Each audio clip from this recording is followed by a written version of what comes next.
जाणून घेणार आहोत, जे गणितीय बिंदू आहेत.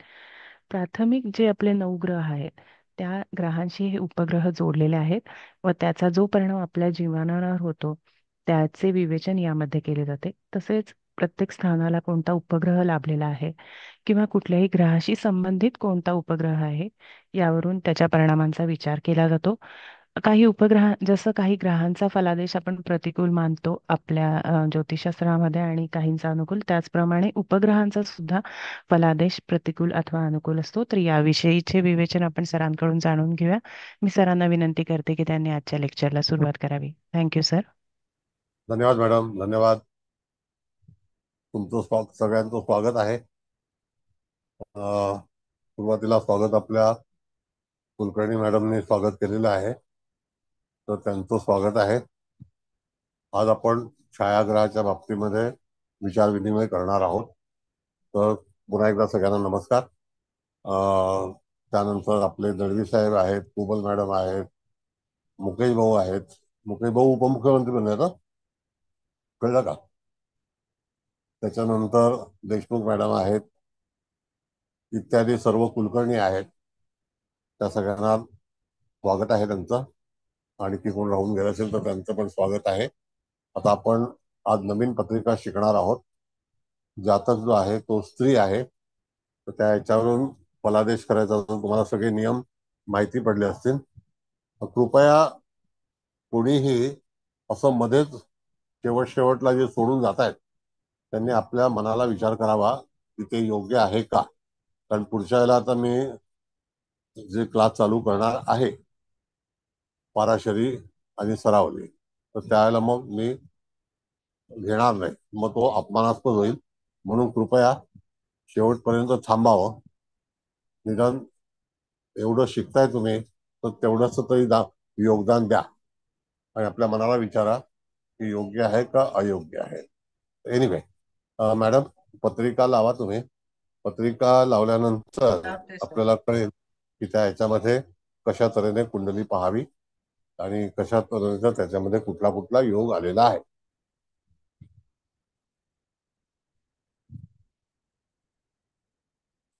हा, त्याच्यामध्ये 24/10/1971 जन्म आहे. रात्री 8:12 शिर्डी स्थान आहे आणि जातक स्त्री आहे. मला वाटतं पत्रिका मी ग्रुपला पाठवलेली आहे, त्या ह्याच्यावरून तुम्हाला कळेल. बर, नेक्स्ट.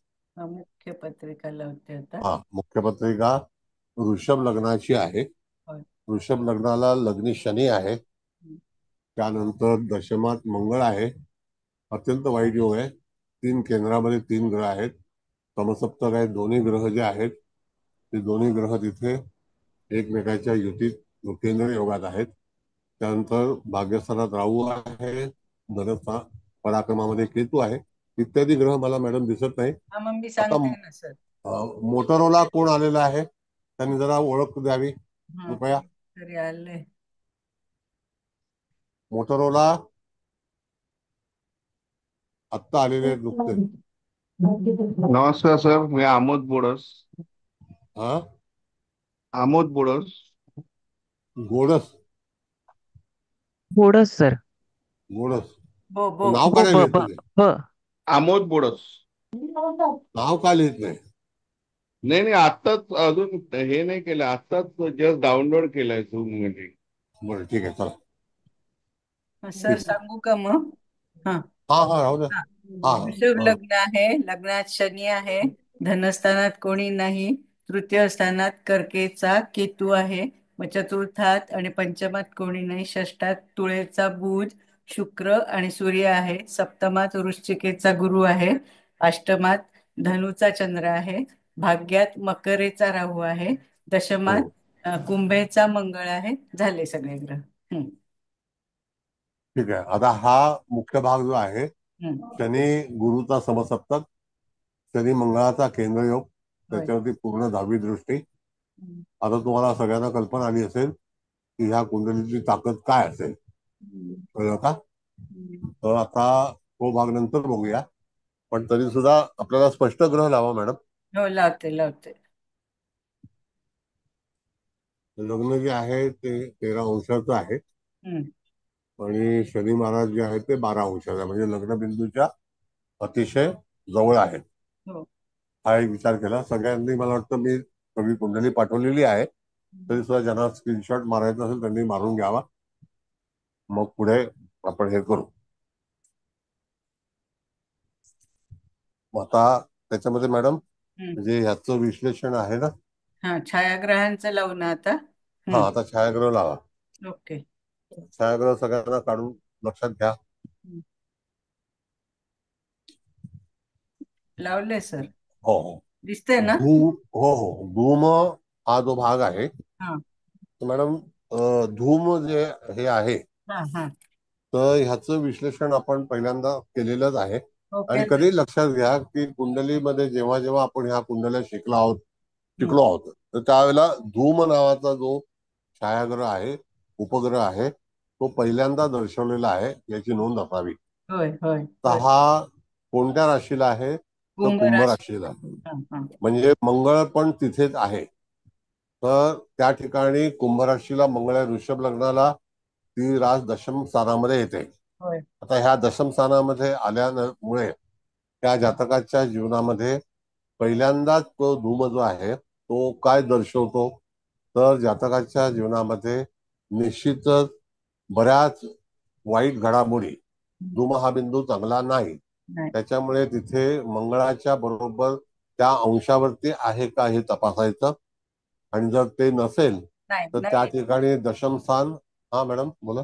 नाही, मी म्हंटल मंगळाच्या अगदी अंशावर नाहीये, कारण हा. मंगळाचा 3 आहे ना, आणि हा हम्म. बिंदू पूर्व भाद्रपद 1 मध्ये येतोय ना.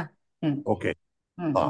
मग आता त्या ठिकाणी तुम्ही बघायचं हम्म. की अशा वेळेला मंगळाच्या युतीत नाही, पण दशम स्थानामध्ये हो हो, धूम आहे. आहे. आता दशम स्थानामध्ये धूम आहे, तर त्या ठिकाणी आपल्याला दशम स्थानाचा विचार करायचा आहे. त्याचा अधिपती शनी आहे आणि तो लग्न स्थानामध्ये विराजमान आहे. हम्म. हम्म. तर अशा वेळेला जातकाच्या जीवनामध्ये धूम हा बिंदू काय करू शकेल?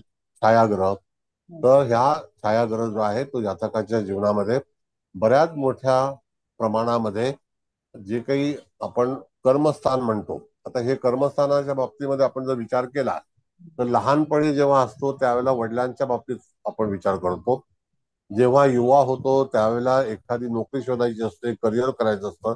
कारण 3, 6, 10 ही राशी, ह्या राशीच्या ही स्थाने जी आहेत, ही स्थाने आपल्याला अ, जगायला शिकवतात, काम करायला शिकवतात. तशामध्ये ह्या धूम नावाच्या बिंदूमुळे जातकाच्या जीवनामध्ये बरेचसे अडथळे निर्माण होतील, अपयश तयार होईल. आणि असे हे अपयश जे आहेत ते जातकाच्या जीवनामध्ये बऱ्याच अडचणी निर्माण करून जातकाला स्वस्थ बसू देणार नाही.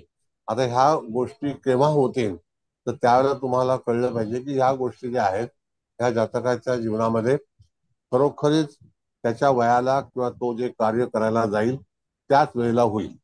अधिकतम त्या ठिकाणी मंगळ हा स्थानबली आहे आणि त्याच्यावरती शनीचा पूर्णपणे केंद्रयोग आहे. त्या स्थानामध्ये पण शनी महाराज पाहतायत. मग त्या ठिकाणी जर पाहिलं तर हा धूमबिंदू निश्चितच कधी कधी आपण जेव्हा एखादी पत्रिका पाहतो तर त्यावेळेला होणारं आंदोलन किंवा झालेलं आंदोलन हे कशामुळे झालेलं आहे हे आपल्याला कळणं गरजेचं आहे. आणि त्याकरता म्हणून त्या जातकाला तिथे अशा तऱ्हेने झुंज द्यावी लागेल. हा जो छायाग्रह आहे हा बिलकुल चांगला नाही. त्याच्यामध्ये आपण कुठल्याही तऱ्हेची अपेक्षा करू शकत नाही. म्हणजेच काय की तुम्हाला हा छायाग्रहाचं वर्णन करते वेळी तिथे फलादेश कसा करावा या बाबतीमध्ये कळणं अत्यंत आवश्यक आहे. कळलं का? बर. आता याच्याबद्दल कोणाला काही प्रश्न आहे का तर विचारा. चांगलं शिकायचं आहे, त्याच्यामध्ये काही वाद नाही. पण तरी सुद्धा शिकते वेळी तुम्हाला संदर्भ लक्षात येणं गरजेचं आहे. मॅडम कुंडली पाहिजे तर काढा, तर त्या लोकांना माहिती तिथे काही हे काढते. करायचं असेल तर करू शकते. 1 मिनिट काढते. झालं का? सगळ्यांची कुंडली घेऊन झाले? हा, कुंडली पाठवलेलीच आहे ना सर तुम्ही? हा. हा पाठवली बस आहे. काही. हो. हा. तर ऐका ना सर, मी विचारू का एक प्रश्न? का हा कोणाला विचारा. विचारायचंय बघा अगोदर? हा. विचारा. हा. तर आता हा दशमात आला ना, म्हणजे कुंभरास दशमात आहे.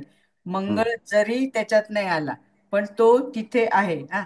त्यामुळं त्याला पण ह्या धूमचा काय म्हणतात असं इफेक्ट, तडाखा इफेक्ट, हा परिणाम, हा परिणाम, परिणाम होणार. परिणाम. हो. पण हा म्हणजे दशमेश आणि भाग्येश म्हणून शनी पण आपण विचारात घ्यायचा का?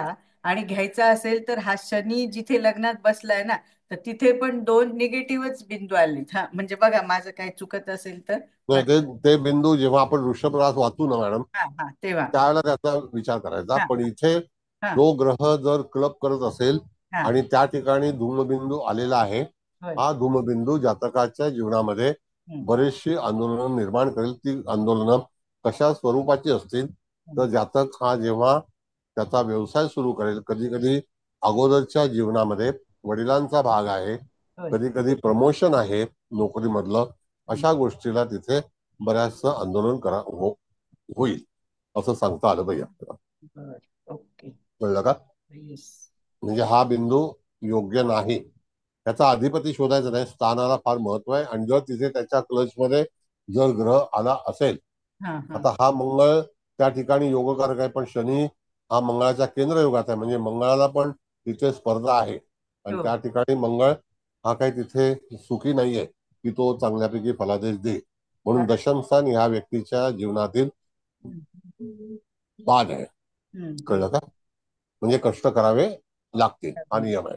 हो हो हो. आणि जातक स्त्री असल्यामुळे त्या ठिकाणी लग्नशनी असणं योग्य नाही. हा पहिला फलादेश आहे. बरोबर. ठीक. कळलं? होय. थँक्यू. बर. आता दुसरा बिंदू मॅडम कोणता येतो आणि लगेच त्याच्यावरती स्थान जे आहे ते आपण कन्फर्म करूया. सर मी एक शंका विचारू? हा विचारा. नमस्कार सर. मंगळ शून्य अंशावर आहे म्हणजे दशमात अजून त्याचा प्रवेश नाहीये ना सर?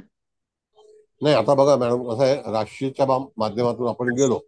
हा आता कुंभ राशीचा आरंभ जो आहे हा हं, आरंभ धनिष्ठा नक्षत्रापासून होतो. हा बरोबर कळलं का? मग बरोबर. धनिष्ठाच्या शून्य अंशावर म्हणजे धनिष्ठा हे ऑलरेडी मंगळ जो आहे धनिष्ठा नक्षत्रामध्ये अं, मकर राशीत असल्यापासून तो तिथे उपस्थित होता. हा कळलं का? मग हं, पण राशीचं विभाजन झाल्यामुळे तो हं, कुंभेमध्ये त्याची नोंद झाली. मग तो 1 अंशाचा जरी असेल, किती अंशाचा हं. आहे कुंभेमध्ये? 0 अंश आहे. 0 अंशाचा तरी जस्ट अरायवल आहे. हं, कळलं का? हा आणि ते चरण जे आहे ते तूळ नवमांश आहे. तो म्हणजे त्या हं, ठिकाणी चरणाला पण त्या ठिकाणी महत्व आहे. तर हा मंगळ जरी 0 अंशाचा असला, अगोदर आपण बघितलं तर मंगळ त्या ठिकाणी 6 अंश 40 कला त्या नक्षत्रामध्ये भोगून आलेला आहे. अच्छा कळलं का? बरोबर बरोबर.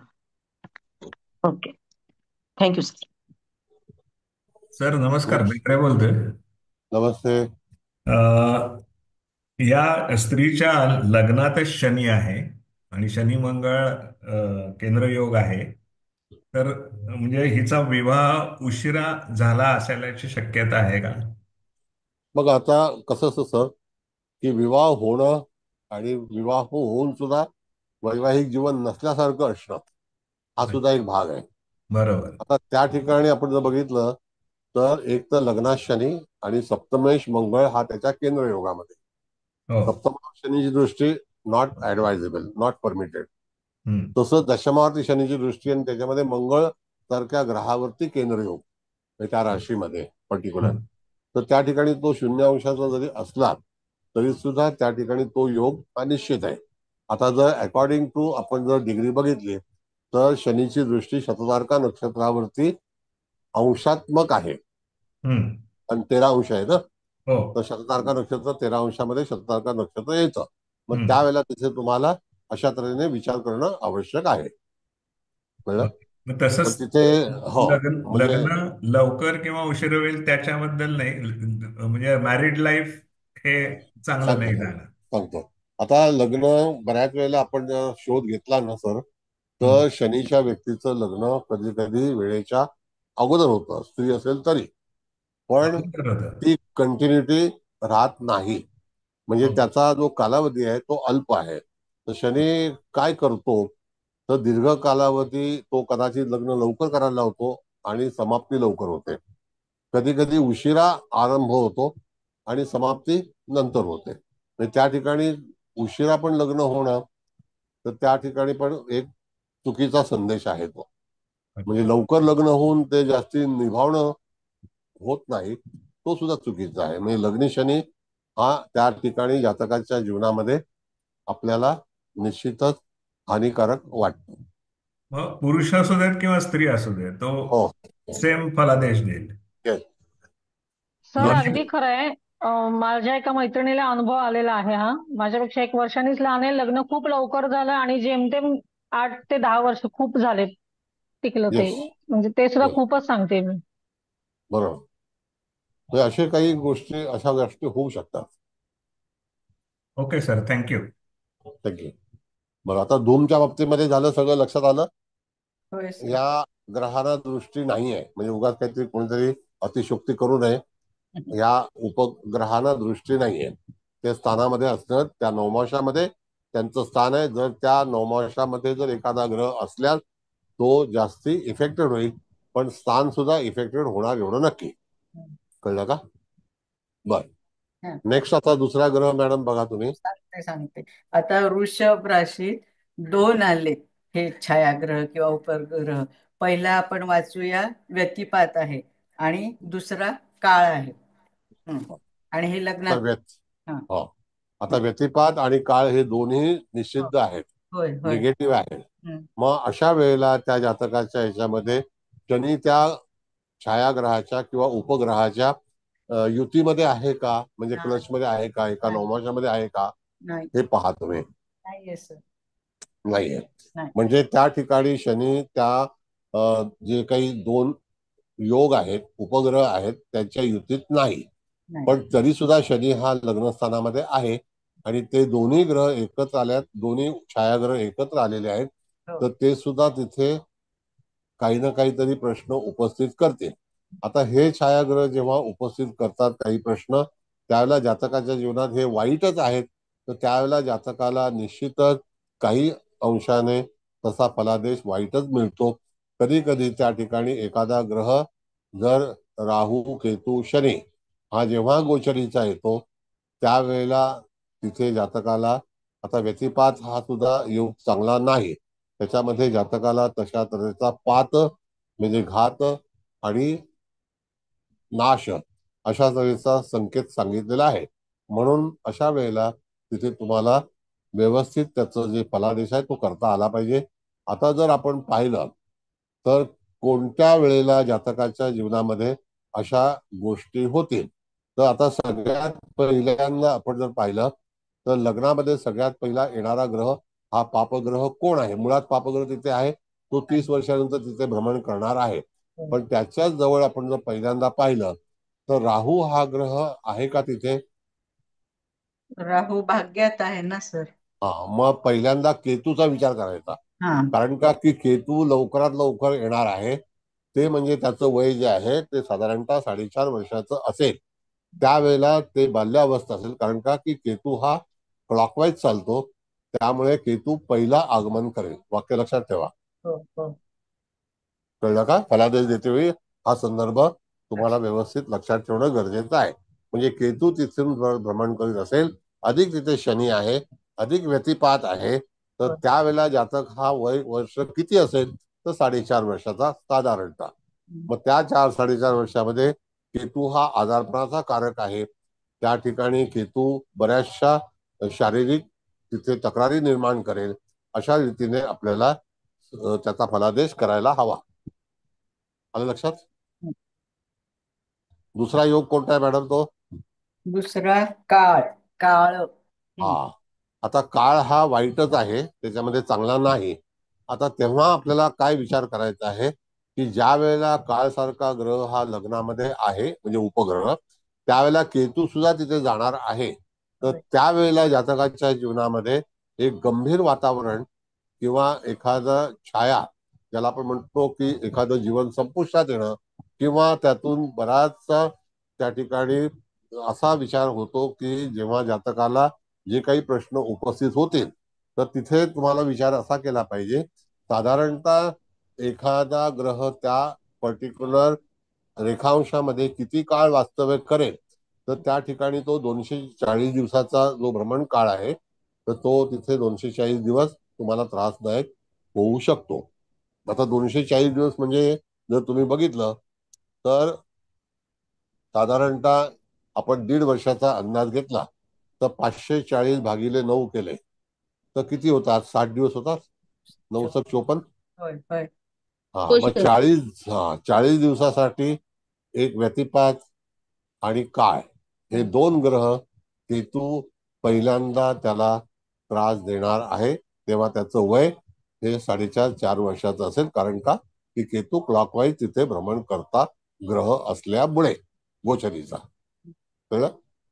आणि हा काळ बिंदू आहे ना, म्हणजे लग्न बिंदू आणि ते एकदम म्हणजे लग्न बिंदूला सुद्धा हो हो. लग्नात तर आहेच म्हणजे वृषभेत, पण तो लग्न बिंदू आणि तो सेम आहे कारण ते रोहिणी 2च आहे ना, आणि हे काळला पण रोहिणी 2 आहे. येस. हम्म.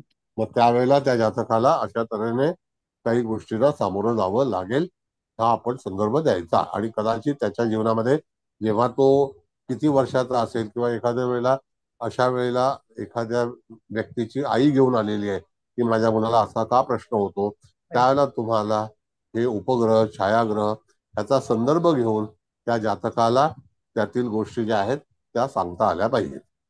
कळलं? होय, समजलं. म्हणजे काळ हा वाईटच आहे.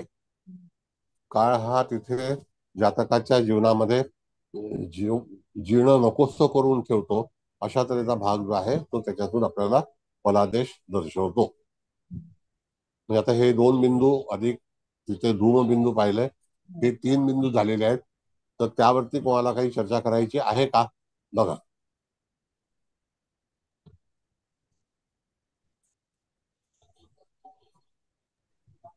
सर मी बोलू जरा. हा, बोला. मिसेस तांबे बोलतेय. सर मला असं एक निरीक्षण आहे की आता हे जे व्यतिपात आणि पुढचा परिवेश, हे जे दोन बिंदू असतात ना, हे नेहमी त्यांचे रेखांश हे सिमिलर असतात आणि ते समोरासमोर म्हणजे राहू केतू सारखे हे आहेत का? नाही, असं नाही. ते ग्रहाची जी काही मांडणी आहे ना, हा. राशी अधिक चंद्र अशी अधिक ग्रह ह्याच्यातून निर्माण होणार आहे.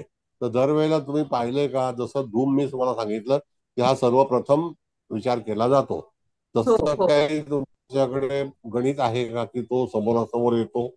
हो. म्हणजे आतापर्यंत आपण ज्या पत्रिका पाहिल्या ना, त्या सगळ्या ह्याच्यामध्ये हं.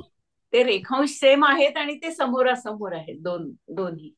राशी भिन्न आहेत का? हो, राशी भिन्न आहेत म्हणजे समोरासमोर आहेत हा. ना राशी. मग राशी भिन्न आहेत तर त्यावेळेचा जन्म असेल तर हो त्याला म्हणजे ज्या काळातला जन्म असेल, आता हा जन्म 72चा आहे, तर हो. त्याच्यानंतर उद्या समजा 94चा जन्म तुम्ही जर बघितला तर तो हा सुद्धा त्या ठिकाणी समोरासमोर येऊ शकतो. It's a good observation. हा. म्हणजे कळलं आता का? मला असं लक्षात आलं की या 4-5 ज्या काय आपण पत्रिका पाहिल्या. Thank you sir. होऊ शकतं. येस. बर, आणखी तुम्हाला काही चर्चा? बघा, आता यांनी विचारला प्रश्न, कदाचित तुमच्या लक्षात आलं असेल की किती व्यवस्थितपणे माहिती आपल्याला मिळालेली आहे. होय सर. कळलं? बोला.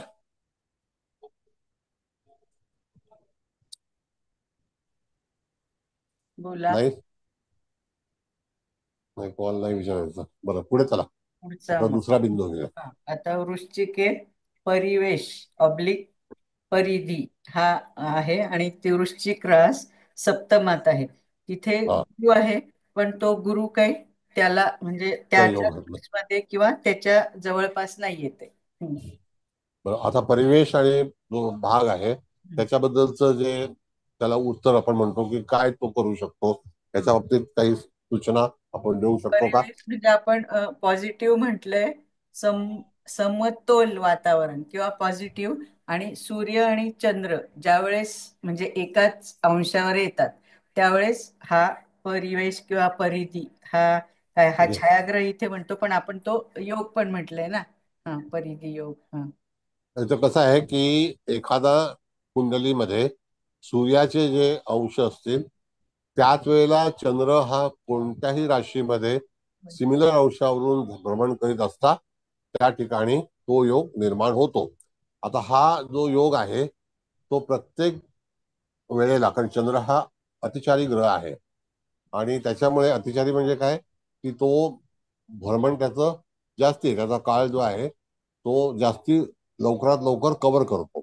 सूर्य हा 1 दिवसाने 1 अंश चालतो, चंद्र हा 2 तासामध्ये 1 अंश चालतो. म्हणून त्या ठिकाणी तुम्हाला परिवेश जो आहे ती तिथीचा एक जवळपास हे येतो आणि तो त्या दरम्यान काय करावं. आता जर अशा वेळेला हे जर आलं असेल तर त्या ठिकाणी एखादं कार्य करतेवेळी तुम्हाला हा संदर्भ घेणं गरजेचं आहे. कदाचित जर तुमच्या रवीवरून ते जर काढायचं असेल तर त्याला तुम्हाला ती सूचना दिली जाते, पण तो चांगला आहे असं याच्यामध्ये दर्शवलेलं आहे आपल्या शास्त्रामध्ये.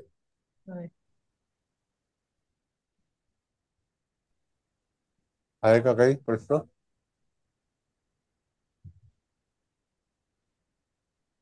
बोला.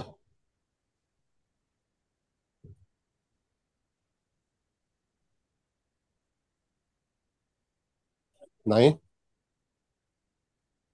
आता हा काय पॉझिटिव्हच बिंदू आहे ना, म्हणजे हो हे ज्या सप्तम स्थानाचे जे जे काही कारकत्व आहे त्या संदर्भात आपल्याला चांगलाच फलादेश मिळेल असं आपण पण म्हणायला हरकत नाही का, असं विचारते. आता त्या ह्याच्यामध्ये परिवेशच्या समोर काय आलेलं आहे? हा, परिवेशच्या समोर तर ते 2 निगेटिव्ह आले ना, व्यतिपात काळ आणि आणि काळ. व्यतिपात. हा हा हा. तांबे मॅडम म्हणाल्या तर त्याच्या समोरचा बिंदू कुठला? हा तांबे मॅडम, व्यतिपात ना, व्यतिपात. हम्म. कोणता बिंदू? मॅडम. समोरचा बिंदू व्यतिपात येतो. हा व्यतिपात येतो. तर व्यतिपात हा चांगला आहे का, हा पहिला भाग आहे. नाही. परिवेश एक चांगला आहे पण व्यतिपात नाहीये. नाही. म्हणजे त्यावेळेला त्या ठिकाणी तो बिंदू योग्य असणार नाही. नाही. म्हणजे तिथे व्यतिपात हा सप्तमामध्ये येतो का, तर नाही, तो लग्नस्थानामध्ये येतो. तर त्याचं फलित जे आहे ते प्रथम स्थानासंदर्भातच दिलं जातं आणि इथे हा परिवेश जो आलेला आहे ते सप्तम स्थानासंदर्भात मत आहे. पण तरी सुद्धा सप्तम स्थानामध्ये हा बिंदू आल्यानंतर ह्याच्या 2 व्याख्या आहेत, लक्षात घ्या. जर समजा एखादा विवाह जमण्याच्या वेळेला इथून जर एखादा चांगला ग्रह म्हणजे गुरु सारखा, गुरु हा विवाह जमवणारा ग्रह आहे आणि तो सप्तमातून जर जात असेल तर त्यावेळेला त्या ठिकाणी परिवेश ह्याच्यातून भ्रमण करीत असतात. त्या जातकाचं वय त्यावेळेला ते हवंय. आता मूळचा ग्रह हा गुरु किती अंशात आणि कोणत्या राशीत आहे बघा? वृश्चिक राशीतच आहे आणि 13 अंशाचा आहे. 13 अंशात. आता वृश्चिक रास म्हणजे सप्तमात आली, हो. बरोबर आहे. आता त्यावेळेला वयाच्या 24व्या वर्षी हाच गुरु बरोबर वृश्चिक राशीमध्ये येईल. म्हणजे तुम्हाला परिवेशाच्या ह्याच्यातून तो जेव्हा तिथून भ्रमण करेल त्या दरम्यान जातकाच्या जीवनामध्ये विवाहबद्ध होण्याची शक्यता आहे. मग आता जर आपण विचार केला तर साधारणतः 96 साली जातकाचा विवाह होऊ शकतो का? 24 आणि 72 किती झाले? 96. हो सर. हा, तर त्यावेळेला तुम्हाला अशा सूचना जातकाला देता आल्या पाहिजे. म्हणून स्थान परत्वे फलादेश फार महत्वाचा आहे. सर, आणि आता राहू जेव्हा तिथे येईल, कारण आता राहू रिट्रो होत ज्यावेळी तो त्या बिंदूवरून जाईल तेव्हा परत त्याला त्रास होणार ना. म्हणजे मगाशी जसं आपण केतूचं म्हटलं तसंच इकडून राहू सप्तम स्थानात परिवेशवरनं जाणार त्यावेळी. तेव्हा त्याचं वय काय असेल तर पहिला आपण 4 वय काढलं हो नाही का, आणि त्याच्या समोर राहू पण 4 वयाचंच आहे हो जवळपास. आणि त्या दरम्यान राहू जर तिथे वास्तव्य करणार असेल तर तो किती काळ वास्तव्य करेल, तर 40 दिवस. पण त्यावेळेला जातकाचं वय जे आहे ना ते फार महत्वाचं आहे. जसं 4थ्या वर्षी तिथे विवाह होत नाही, मग नंतर 18व्या वर्षी राहू तिथून पुन्हा जाणार आहे. कळलं का? परत मग आता 18 म्हणजे नाही, आता ऐका, 4 वर्ष ते आणि 18 4 22, हो 22व्या वर्षी तिथून जाणार आहे आणि त्यावेळी त्याला तसंच त्रास होईल. मग त्याला त्याचं वय काय असेल तर 22 वय असेल. मग 22व्या वर्षी एखादा जातक कुठल्या तरी प्रसंगामध्ये अडकू शकतो, रिलेटेड 7th हाऊस, पण त्याला त्यावेळेचं ते वय आहे ना. हो म्हणून ठराविक बिंदू हे कुठे विराजमान आहेत त्याच्यावरती आपल्याला त्याचा फलादेश हा निश्चित करायचा असतो. बरोबर. कळलं? एनिवे, हो. नेक्स्ट मॅडम, दुसरा कोणता बिंदू आहे? सांगू का? मला वाटलं विचारतंय कोणी. आता सिंह राशीत 2 बिंदू आले आहेत. तर पहिला आहे यमघंटक आणि दुसरा आहे इंद्रचाप. म्हणजे एक पॉझिटिव्ह आहे, एक एक निगेटिव्ह. आणि ही सिंह रास आहे चतुर्थात. आणि तिथे बरं एकही ग्रह नाही. बरं. आता ग्रह नाही आहे, हं. पण शिवराश ही चतुर्थामध्ये येते. होय. इथे यमघंट हा जो बिंदू आहे हं. तो जातकाच्या जीवनामध्ये, यम म्हणजे शेवट, हं. यम म्हणजे जमिनीखाली असणार एखादं न दिसणारी वस्तू, याला यम म्हटलेलं आहे. यम म्हणजे एक प्रकारचा काळ. भयावह हा? काळ. हं. हा. तर होय. त्या ठिकाणी जातकाच्या जीवनामध्ये हा बिंदू जर आलेला आहे आणि तिथे इंद्रचाप पण बिंदू आलेला आहे, तर मॅडम कसं असतं की हे बिंदू अभ्यास करते वेळी होय. तर तुम्ही बघितलं तर हे अँटी क्लॉकवाईज आपण जेव्हा कुंडली तयार करतो तर त्यावेळेला अँटी क्लॉकवाईज मध्ये सिंह राशीमध्ये नक्षत्र सांगा की कोणत्या नक्षत्रामध्ये यमघंट आहे हा आणि सांग. कोणत्या नक्षत्रामध्ये. होय होय. यमघंटक, मघा, मग आणि इंद्रच्या पूर्वा फाल्गुनी 3. हा, म्हणजे पहिली घटना जी आहे ती वाईटच होणार. होय होय होय. गोचरीच्या गोचरीच्या याच्यामध्ये ती घटना जी आहे ती वाईटच होणार, हो. ती चांगली घटना होणार नाही. नाही. म्हणजे तिथे जातकाला इंद्रचाप हा नंतर मिळणार आहे.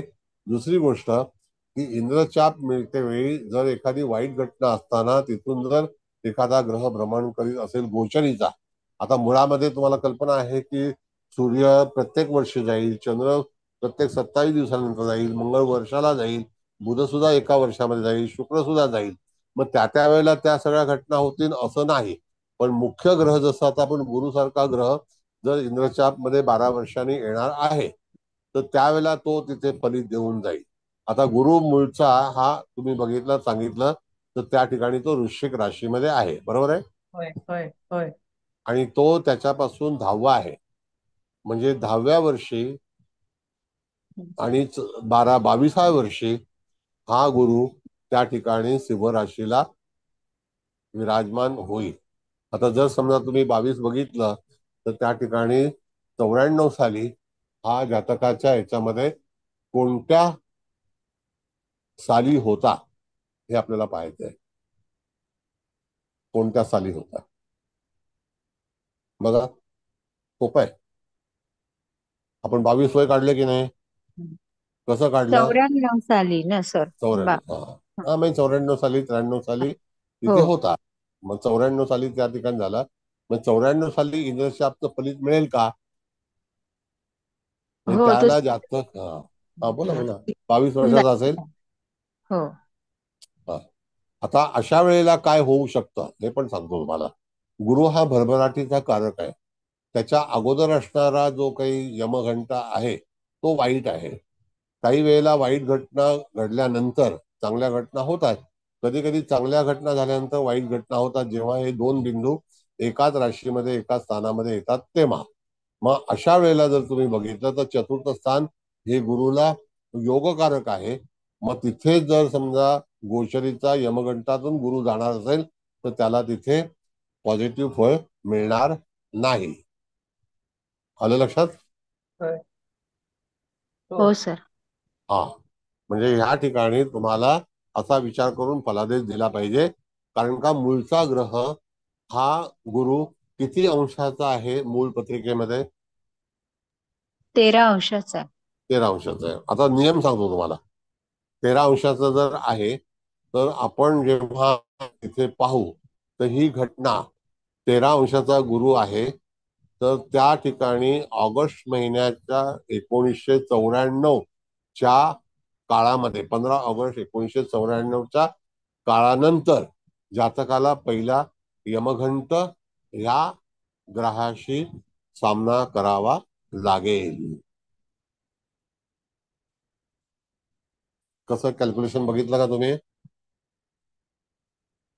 ऑगस्ट 1994च तृप्ती कुलकर्णी बघा पंचांगामध्ये की त्याच्यामध्ये गुरु हा सिंह राशीला तिथे होता का? काय वाटतं?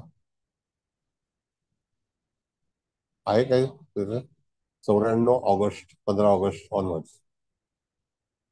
मॅडम यमघंट हा सर किती कर्क अंशाला आहे? राशीमध्ये 28 अंशावरती होतं. म्हणजे तो ऑगस्ट महिन्यामध्ये आलेला आहे पुढे. हो हो त्याच महिन्यामध्ये रवी जो आहे तो त्या ठिकाणी जुलै महिन्यामध्ये मागे असणार आणि गुरु पुढे येणार. हो. कळलं का? बर. यमक आता मग हा चार यमघंट हा, किती किती कुठल्या मघा नक्षत्रात आहे का मॅडम? चार मग चार. हा, मग त्या ठिकाणी गुरुला भ्रमण करते वेळी पुन्हा तिथे गुरु ज्या वेळेला अतिचारी असेल, म्हणजे कारण का सोबत रवी असेल. आता जसं आपण बघितलं की मघा नक्षत्रापर्यंत येण्यासाठी साधारणतः 30 तारीख उगवते रवीसाठी. मग तुम्हाला तारीख काढायचं जर हे असेल शास्त्र, तर 30 ऑगस्ट 1994 या दरम्यान जर बघितलं तर रवी हा बरोबर मघा नक्षत्राच्या चतुर्थ चरणामध्ये असेल. बघा कुलकर्णी मॅडम, 30 ऑगस्ट 1994 हो सर. आहे मग बरोबर तिथे. 4 मध्ये हो हो आहे सर. हा, म्हणजे तिथून रवी जाणार आहे. आणि त्याच वेळेला गुरुची स्थिती काय असेल मॅडम? त्या साली 94 साली तुळ राशीमध्ये आहे सर गुरु. मग पुढे गेला तो. हो मग रवी इफेक्टेड होईल, हो रवीला त्रास होईल, हो नाही का? हो सर. मग अशा वेळेला तुम्हाला हा विचार करणं गरजेचं आहे. कळलं? आलं लक्षात? हो सर. तारखा काढायला शिकणं गरजेचं आहे. आणि अचूकतेसाठी तुम्हाला तारखा निश्चितच काढता आल्या पाहिजेत. तारीख ही जी आहे सूर्यावरून आपल्याला पक्की करता येते. आता जसं मॅडमने सांगितलं की तूळ राशीला गुरु आहे, याचा अर्थ त्या ठिकाणी 94 बघितला आपण तर 92 साली कदाचित गुरु हा सिंह राशीला असेल. 92-30 ऑगस्ट बघा मॅडम. होय सर, सीमेतच आहे. मग त्यावेळेला बरोबर तो चतुर्थ चरणात आहे का? कारण तो पुढे उत्तर गेला असेल. फाल्गुनी पहिल्या चरणात आहे तर. हा, मग तो पुढे गेला असेल. हो, कारण का 27 की अंशावरती आहे. हो तो राशांतर करणार आहे. हो मग त्याला त्या ठिकाणी यमघंट हा फायदेशीर ठरणार नाही. नाही. हो, मग अतिचारी इंद्रचाप असेल ना त्यावेळेला तो. yes. मग इंद्रचाप हा जो आहे हा तिथे वास्तव्य किती दिवस करेल? तर साधारणतः 14 दिवसाचं वास्तव्य एका नवमाशा 42 दिवसाचं वास्तव्य एका नवमाशामध्ये असतं. एका अंशाला 14 दिवस. कधी कधी सूर्यासोबत असल्यानंतर ते 8 अंश 9 अंश कालावधी असू शकतो. म्हणून रवी सोबत जर एखादा ग्रह भ्रमण करीत असेल तर रवीचं जसं चाल आहे त्याप्रमाणे इत्यादी ग्रहाला चालावं लागतं. म्हणजे त्याची गती तशा तऱ्हेची असते. कळलं?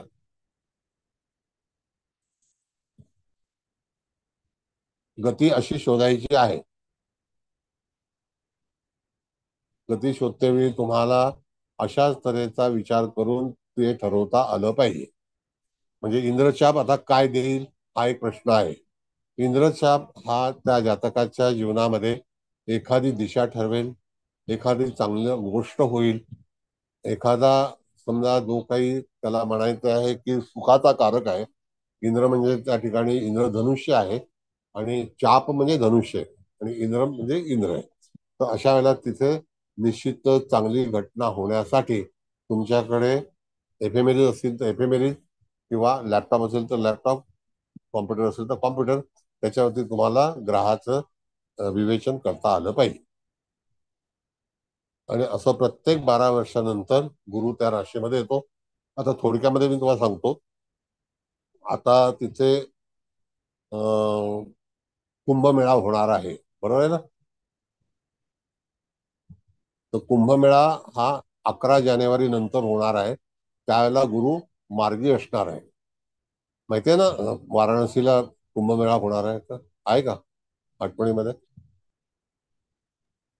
हो, प्रयागराज. सर. हा हा, मग त्यावेळेला तिथे होणार आहे. त्याला कारण काय की गुरु मार्गी होतोय 11 जानेवारीच्या दरम्यान. त्याच वेळेला तिथे उत्सवाला सुरुवात होईल. म्हणजे आपल्या पूर्वजांनी असं सांगितलेलं आहे की जेव्हा वक्री गुरु असेल त्यावेळेला कुठल्याही तऱ्हेचं शुभ कार्य करायचं नसतं. मग आता गुरु मार्गी होतोय याचा अर्थ त्या ठिकाणी गुरु मार्गी होईपर्यंत तोपर्यंत वाट पाहायची असते. लक्षात आलं? सर बेदरी बोलतोय. ठीक आहे. बोला पण बोला. 11 जानेवारीला वक्रीच दाखवत आहे गुरु. नाही, 13ला खरं हे आहे. 13 जानेवारी बघा. नाही, पूर्ण इवन जानेवारीचं पूर्ण 29 तारखेपर्यंत वक्रीच दाखवत आहे. 4 फेब्रुवारी फेब्रुवारी मार्गे. फेब्रुवारी हा पंचांगाचा उत्तर भारताच्या पंचांगामध्ये वेगळा आहे. हा, म्हणजे हे दाते पंचांगात 4 फेब्रुवारीला मार्गी होतोय असं दाखवत आहे. ते शेवटी दाते आहेत ना. तुमचं म्हणणं की ते आधीच मार्गी होतोय म्हणून. Yes. ओके. कसं आहे सांगतो तुम्हाला मी की 4 जानेवारीला धनुराशीमध्ये सूर्य असेल. हम्म. बरोबर आहे. हो. आणि तो कुठे असेल? तो त्याच्या षडाष्टकामध्ये असेल. हो. त्याला तो मूळ नक्षत्राचा सोडून पूर्वाषाढामध्ये येईल. त्याला रोहिणी नक्षत्रातला गुरु हा मार्गी होईल. मग आता हे चुकीचं यांनी दिलंय ते काय करायचं आपण? त्याला काय करायचं? त्याला इलाज नाही. प्रत्येक उत्तर भारतातली पंचांग भिन्न भिन्न, तुम्हाला कलकत्त्यातली पंचांग पण अशीच दाखव. पण मग आपण अॅक्युरेट पंचांग कुठलं धरायचं का एफरमरी हेच? नाही, आता ते तुमच्या कॉम्प्युटरवरती तुम्ही कुठले आयनॉस वापरता त्याच्यावरती अवलंबून आहे. पंचांग मध्ये पंचांग बनवलेलं आहे. It depend. चला ठीक आहे, ओके त्याच्यावरती वाद सर, नका करू. थँक्यू. पण गुरु मार्गी झाल्यानंतर तिथे कुंभमेळा होईल एवढं नक्की. हो सर, त्याची तयारी खूप जोरात चालली. बरं, आता इंद्रचाप आणि यमघंटाबद्दल कोणाला काही विचारायचं असेल तर विचारा. अगदी निसंकोच, संकोच करू नका.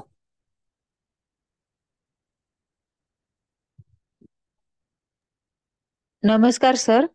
नमस्ते, बोला. आता यमघंटक तर तिथे घटना एखादी आपली वाईट होईल त्यांच्या ह्याच्यामध्ये, हो, परंतु जेव्हा इंद्रचाप बिंदूवरून एखादा हे जाईल किंवा रवी समजा जाईल, तर मग त्या स्थानाशी रिलेटेड कदाचित त्यांचं घर वगैरे होऊ शकेल का? हा, रिलेटेड घर. आता समजा तुमच्याकडे एखादी व्यक्ती आलेली आहे आणि इंद्रचाप ज्या ठिकाणी बिंदू पडलाय आणि त्यांना घर शोधतात, त्याचा वय महत्वाचा आहे, त्याच्याकडे पैशाची उपलब्धता पण फार महत्वाची आहे. तर अशा वेळेला जर समजा तो घर घेण्याचा प्रयत्न करणार असेल तर सूर्याच्या स्थितीवरून जर तुम्हाला दर वर्षाच्या याच्यावरती पाहायचं असेल तर तुम्ही अगदी ठामपणे सांगू शकता की त्या ठिकाणी 2 सप्टेंबरच्या नंतर तिथे तुम्हाला इंद्रचाप ह्या छायाग्रहामधून सूर्यभ्रमण करणार आहे का? बघा जरा. मॅडम, कुठल्या नक्षत्रामध्ये? उत्तरामध्ये आहे का तो? पूर्व फाल्गुनीमध्ये इंद्रचाप. पूर्व फाल्गुनीमध्ये कोणत्या चरणामध्ये आहे? 3ऱ्या चरणामध्ये. 3ऱ्या. हो. हा, मग त्या ठिकाणी आपण जर बघितलं तर 9-24 तारखेच्या दरम्यान साधारणतः बघा तुम्ही. सॉरी, 24 नाही, 13, म्हणजे तिथे 9 तारखेच्या दरम्यान बघा. 9-10 तारखेच्या दरम्यान रवी जो आहे तो पूर्व फाल्गुनी नक्षत्राच्या तुळ नवमाशामध्ये आहे का?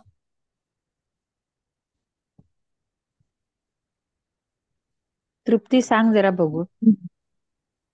6 तारखेला शोधताय? दिसतो. सप्टेंबरला पूर्व 3 मध्ये तूळ नवंशाला दिसतो. कधी ताते येतोय? पंचांग. हा, 6 कधी येतोय? सप्टेंबर.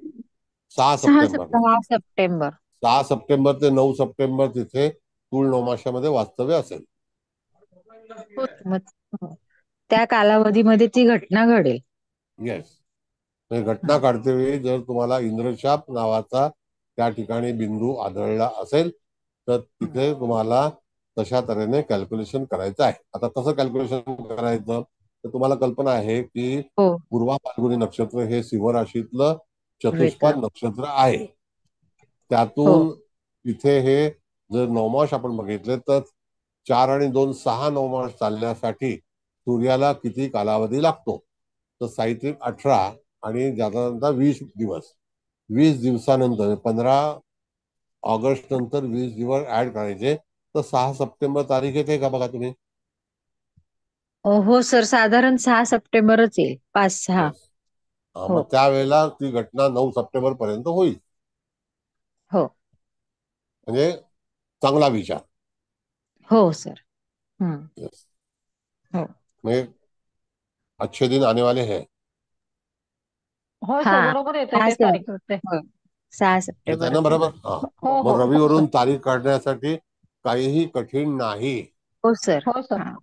ते गोल गोल गोल गोल इंटरनेट फिरतं ना, तसं नाहीये.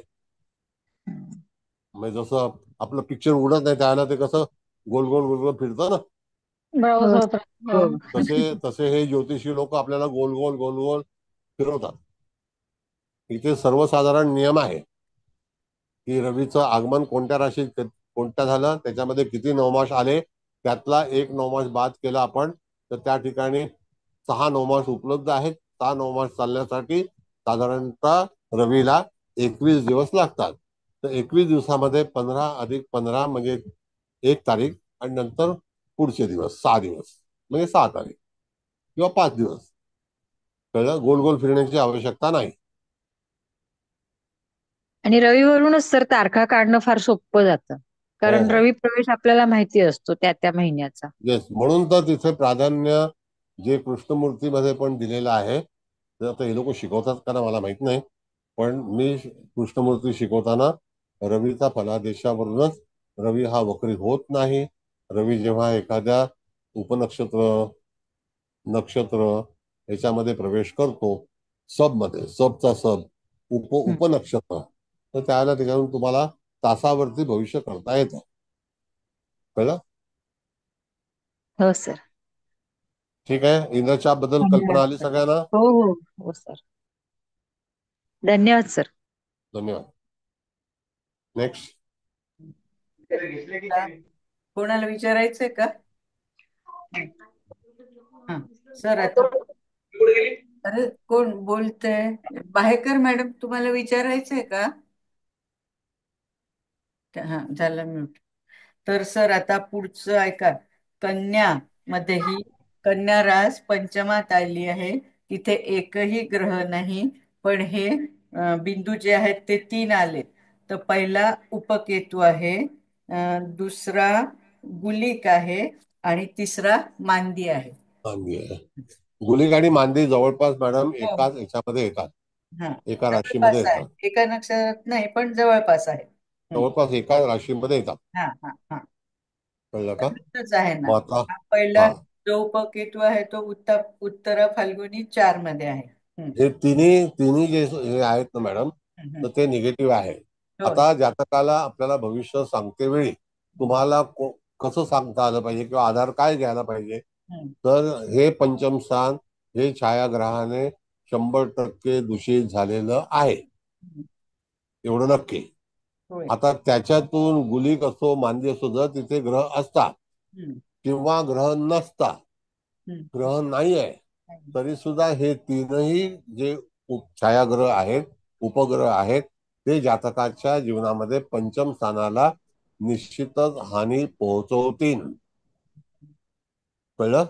होय. आणि ती हानी पोहोचल्यानंतर जातक हा त्या ठिकाणी निश्चितच तिथे कमकुवत होईल.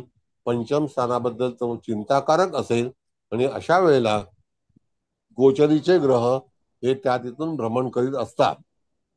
त्या जातकाला गुलिक मांदी जरी ग्रह नसला तरी सुद्धा मांदी तिथे आहे, तर त्याचा जो काही फलादेश आहे तो जातकाला पंचम स्थानाशी संबंधित होऊ शकतो.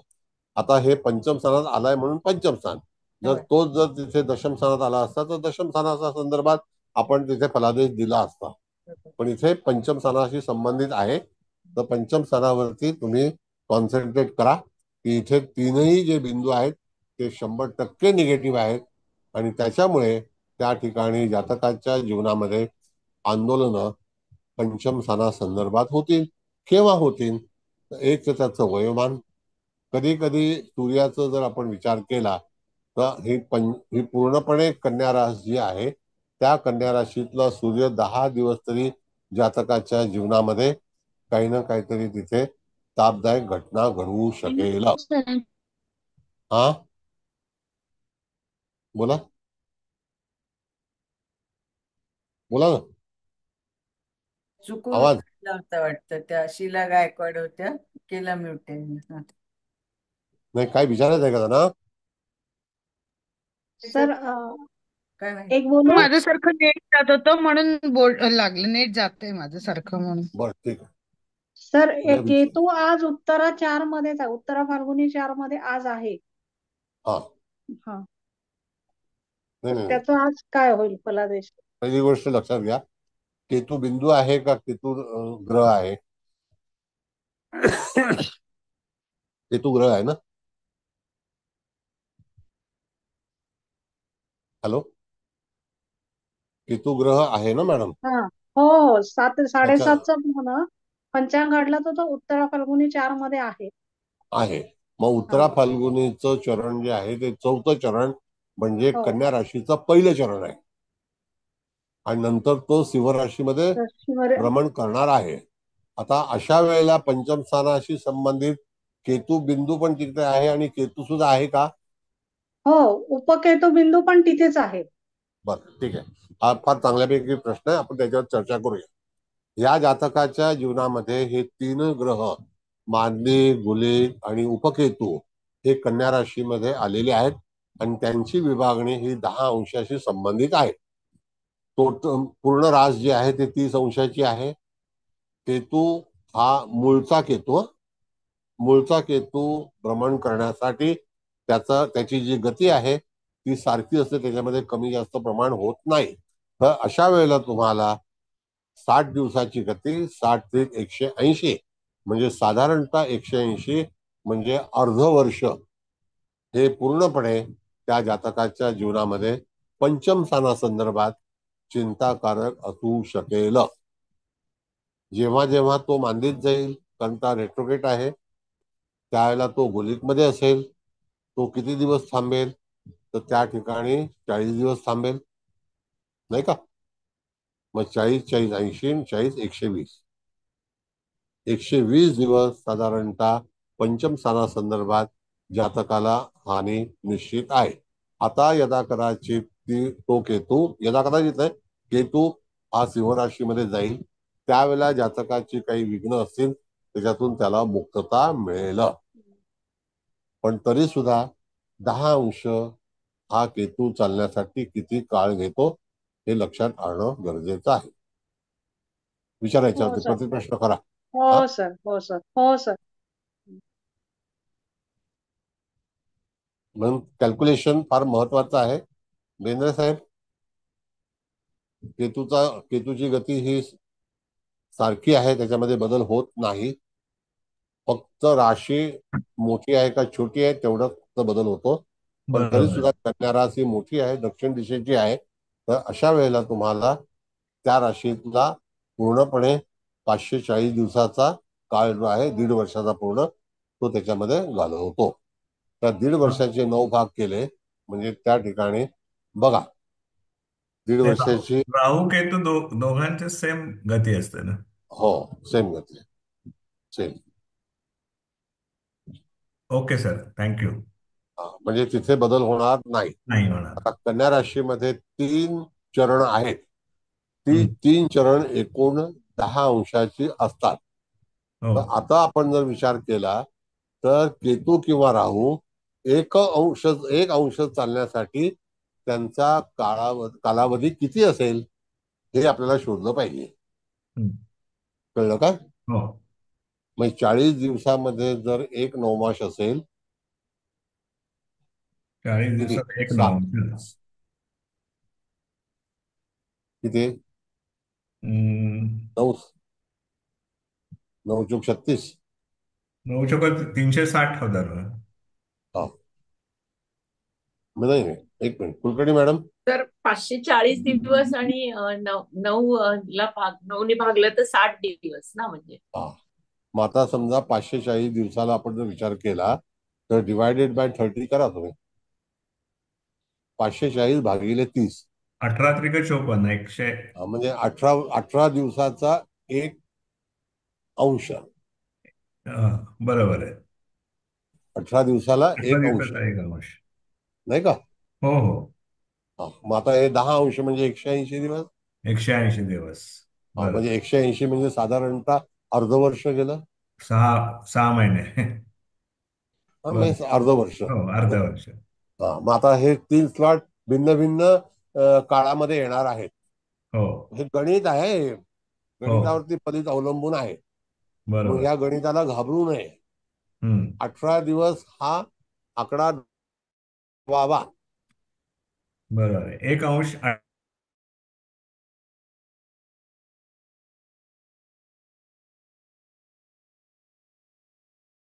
फोकस जो आहे ना हो. बेंद्रे साहेब, हा. हा फार महत्वाचा आहे. बर सर, हे एक दिवस शिकवण आहे कसा गणित हे करायचं.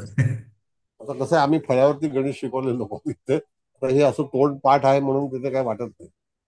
नाही, पण एकदा म्हणजे एखादा क्लास किंवा एखाद 2 क्लास जर घेतलेत ना तर पक्क डोक्यात बसेल. काही लोकांची इच्छा आहे की हे पण शिकायचं आहे, खगोल पण शिकायचं आहे. हो, कारण आम्हाला शिकायचंय सर खगोल. कोणी शिकवलेलं नाही आम्हाला.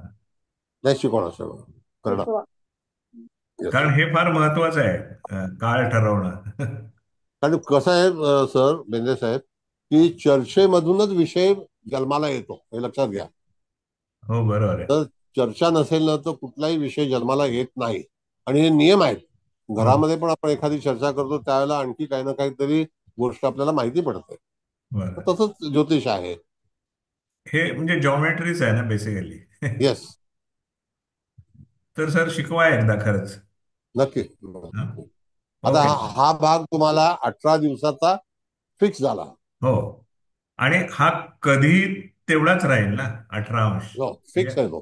कारण त्याचा मार्गीने वक्री किंवा स्तंभी बिंबी नाहीये. बरोबर आहे. म्हणजे राहू केतूसाठी 1 अंश 18 दिवस हे गणित डोक्यात फिक्सच पाहिजे. फिक्सच झालं. बरोबर. जसं आपण शनीसाठी 30 दिवसाला 1 अंश करतो, पण त्याच्यामध्ये कमी जास्ती प्रमाण होऊ शकतं. कमी होईल कारण तो अतिचारी होईल त्यावेळेला. बरोबर. पण राहू केतूला काही होणार नाही. नाही नाही, राहू केतू अतिचारी होणार नाही. आपण अतिचारी होऊ शकतो. बरं. Okay sir, thank you. थँक्यू. राहू केतू प्रमाणे सर सूर्यचंद्राचं पण तसंच सेम असतं ना, कालावधी तोच राहतो. बाकी सगळ्यांचे कमी जास्त होऊ शकतात. चंद्राचं मॅडम कसं आहे की ज्या वेळेला अष्टमीचा चंद्र आहे कृष्ण पक्षाचा, त्यावेळेला गतीमध्ये थोडासा फरक पडतो. पौर्णिमेचा चंद्र असेल त्यावेळेला थोडासा गतीमध्ये फरक पडतो. आणि अमावस्यामध्ये सुद्धा चंद्राच्या गतीमध्ये फरक पडतो, कारण तो सूर्याच्या सोबत असतो. तो त्यावेळेला तो फास्ट मोमेंट असतो. अच्छा. म्हणून अमावस्या ही जी आहे ना, ही जर तुम्ही बरोबर कॅलेंडरमध्ये लक्ष, तो शोध आहे तर तो तुम्ही साधारणतः 6 तारखेपासून ते 21 तारखेच्या दरम्यान ह्या सगळ्या, म्हणजे ज्या 12 अमावस्या होतात त्या 6 तारखेपासून 21 तारखेपर्यंत 22 तारखेपर्यंत होत असतात.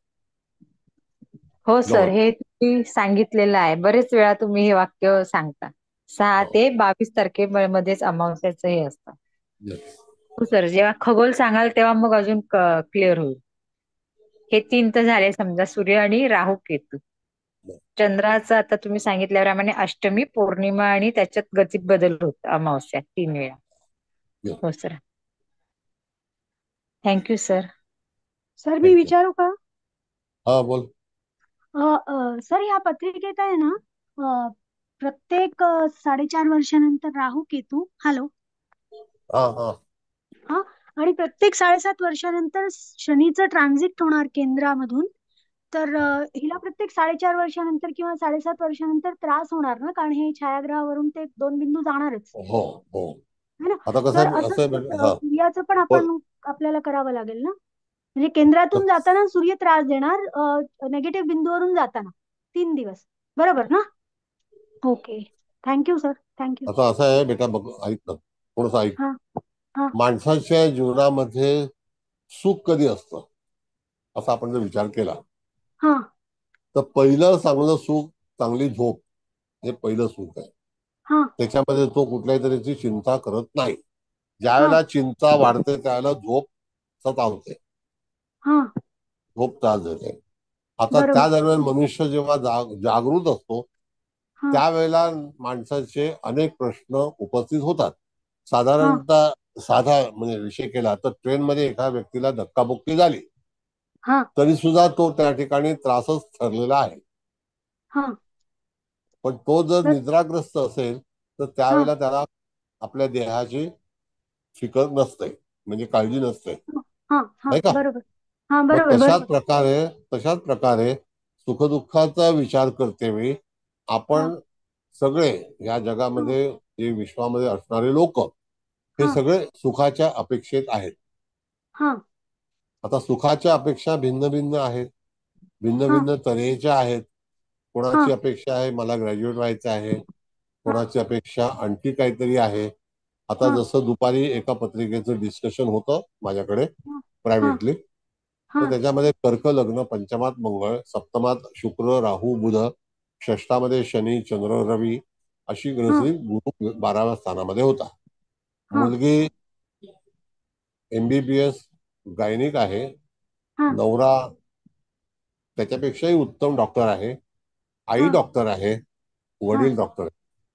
हा एका फॅमिलीमध्ये 4 डॉक्टर आहेत. हा पण मुलीने निर्णय घेतला की मला हा कुठल्याही तऱ्हेचं काम करायचं नाही, मी गायनिक अच्छा. करणार हा नाही, मी मेडिसिन देणार नाही, मी हॉस्पिटलला जाणार नाही, मी हा ऑपरेशन करणार नाही, माझा हा पेशा मी कुठल्याही तऱ्हेचा कार्यरत करणार नाही. हा कर्क लग्न आहे, लग्नी केतू आहे, कर्क लग्नी केतू आहे. 1988 सालचा जन्म आहे. हम्म हम्म हम्म हम्म एकदम हम्म कट करून टाकलं त्यांनी. हम्म. मग आता ह्याच्यावरती आपण काय बोलणार? सर आता काय काय बोलू शकतो? काहीच नाही ना. काहीच नाही. तिने निर्णय घेतला ना तो. ती म्हणाली मला हे मेडिसिनचं काम करायचंच नाहीये, मला हा फक्त वाचन करायचंय, चांगलं जगायचं आहे, चांगलं फिरायचं आहे, चांगलं खायचं आहे, मला हम्म कुठल्याही हॉस्पिटलमध्ये जाऊन ते सगळे रोग रक्त आणि अमुक तमुक बघायचंच नाहीये. हम्म. त्याला कारण कट ऑफ. काय? त्याला कारण कर्क लग्न. कर्क लग्न हे आणि लग्नात. हे लग्न जे आहे हे डेलिकेट लग्न आहे. हम्म. त्याचा अधिपती चंद्र हा हा शनियुक्त आहे. हा मग तो म्हणला, मला हे करायचं नाही. तिला डिप्रेशन मध्ये ती बोलत नाही कोणाशी, फक्त वाचन करते, संशोधन करते. हा म्हणजे सर ह्या ते अशा हा हा नाही नाही बोला बोला.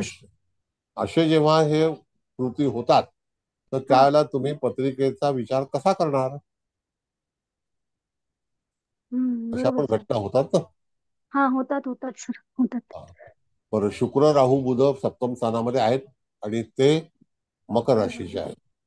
हा आणि अष्टमात शनी आहे धनुराशीचं ना चंद्रावर. नाही, षष्टामध्ये शनी रवी आणि चंद्र अमावस्या जन्म आहे. हा हा हा हा हा. कळलं? पंचमात मंगळ. हा बरोबर म्हणजे सर. ह्या सगळ्या गोष्टी ज्या आहेत ह्याच्यावरती आई वडिलांची अपेक्षा म्हणून तिला हा मेडिकलला टाकलं, हा सायन्स केलं, मेडिसिन हा केलं, हा गायनिक केलं, ऑपरेशन हा एक्सपर्ट केलं, नोकरी हा मिळाली, हा पगार मिळाला लीलावतीमध्ये, हा पण मला कामच करायचं नाही. हम्म. याला काय म्हणाल तुम्ही? तर म्हणाले, मला हे तर सगळं हा पाहायचंच नाहीये. हा. बोला, कोण बोलतंय? सर नाही सर समजलं सर. Yes. मग हे अशा सगळ्या गोष्टी जेव्हा होतात तर हा माणसाच्या जीवनामध्ये कधी काहीही होऊ शकतं. मग त्या ठिकाणी यदाकदाचित हे जे आपण छायाग्रह बोलतो ते हा सुद्धा तिथे अडचणीचे ठरले असतील मूळ प्लॅनेटला. त्याच्यामुळे मनुष्य अशा हा तऱ्हेचा भाग हा आहे. हा सर हा सर.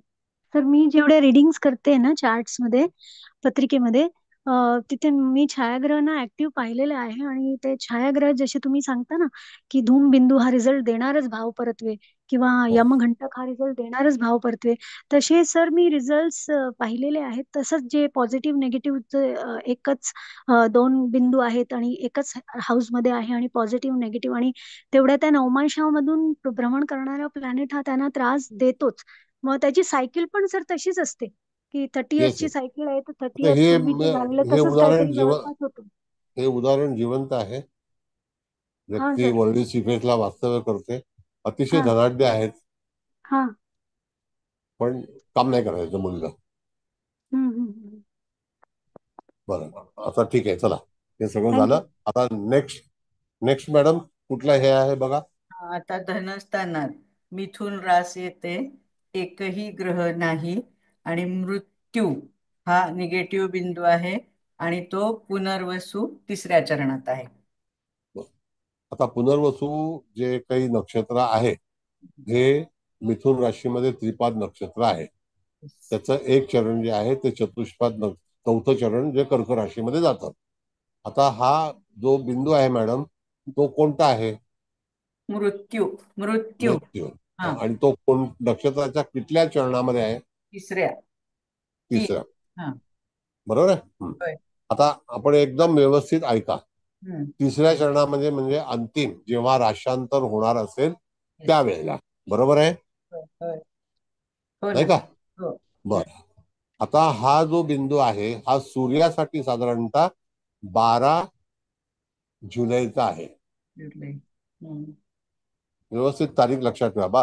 कुलकर्णी मॅडम, हम्म. तृप्ती कुलकर्णी, 12 जुलैला सूर्य हा त्या ठिकाणी 26:40 नंतर आहे का बघा, 27 अंशाचा. कुठलाही 12 जुलै. अच्छा, कुठली पण का? तर 12 जुलैला हो 25 सर. 25, 26. 26 अंश. हो, हा 26 आहे सर. हा, बरं. 12 किंवा 13 असा आपण विचार करू. मग त्या दरम्यान जर आपण विचार केला तर एखादी जातकाच्या जीवनातील मृत्यूदायक घटना होय. ही जेव्हा सूर्यावरती आपल्याला शोधायची असेल, तो स्वतः मृत्यू होईल असं नाही. त्याच्या घरामध्ये ते मारकस्थान आहे. मारकस्थानाचा अधिपती हा बुध आहे आणि हा बुध जातकाच्या कुंडलीमध्ये जिथे असेल तिथे, आणि ते मारकस्थान आहे. कारण का की वृषभ लग्नाला मंगळ आणि बुध हे दोन ग्रह मारक आहेत, मार्केश आहेत. आणि त्यामध्ये आपण जर पाहिलं तर अशा ह्या जातकाच्या साधारणतः 26 जुलै, सॉरी 12 जुलै नंतर एखादी घटना त्याच्या जीवनामध्ये, त्यांच्या कुटुंबामध्ये अशी हानिकारक होऊ शकते. मृत्यूबिंदूचा हा फलादेश आहे. तो रवीवरून काढते वेळी. आज आपण गोचर स्ट्रॉंगली घेतलेला आहे. हो. बेंद्रे साहेब. हो सर, ऐकतोय. बरोबर आहे.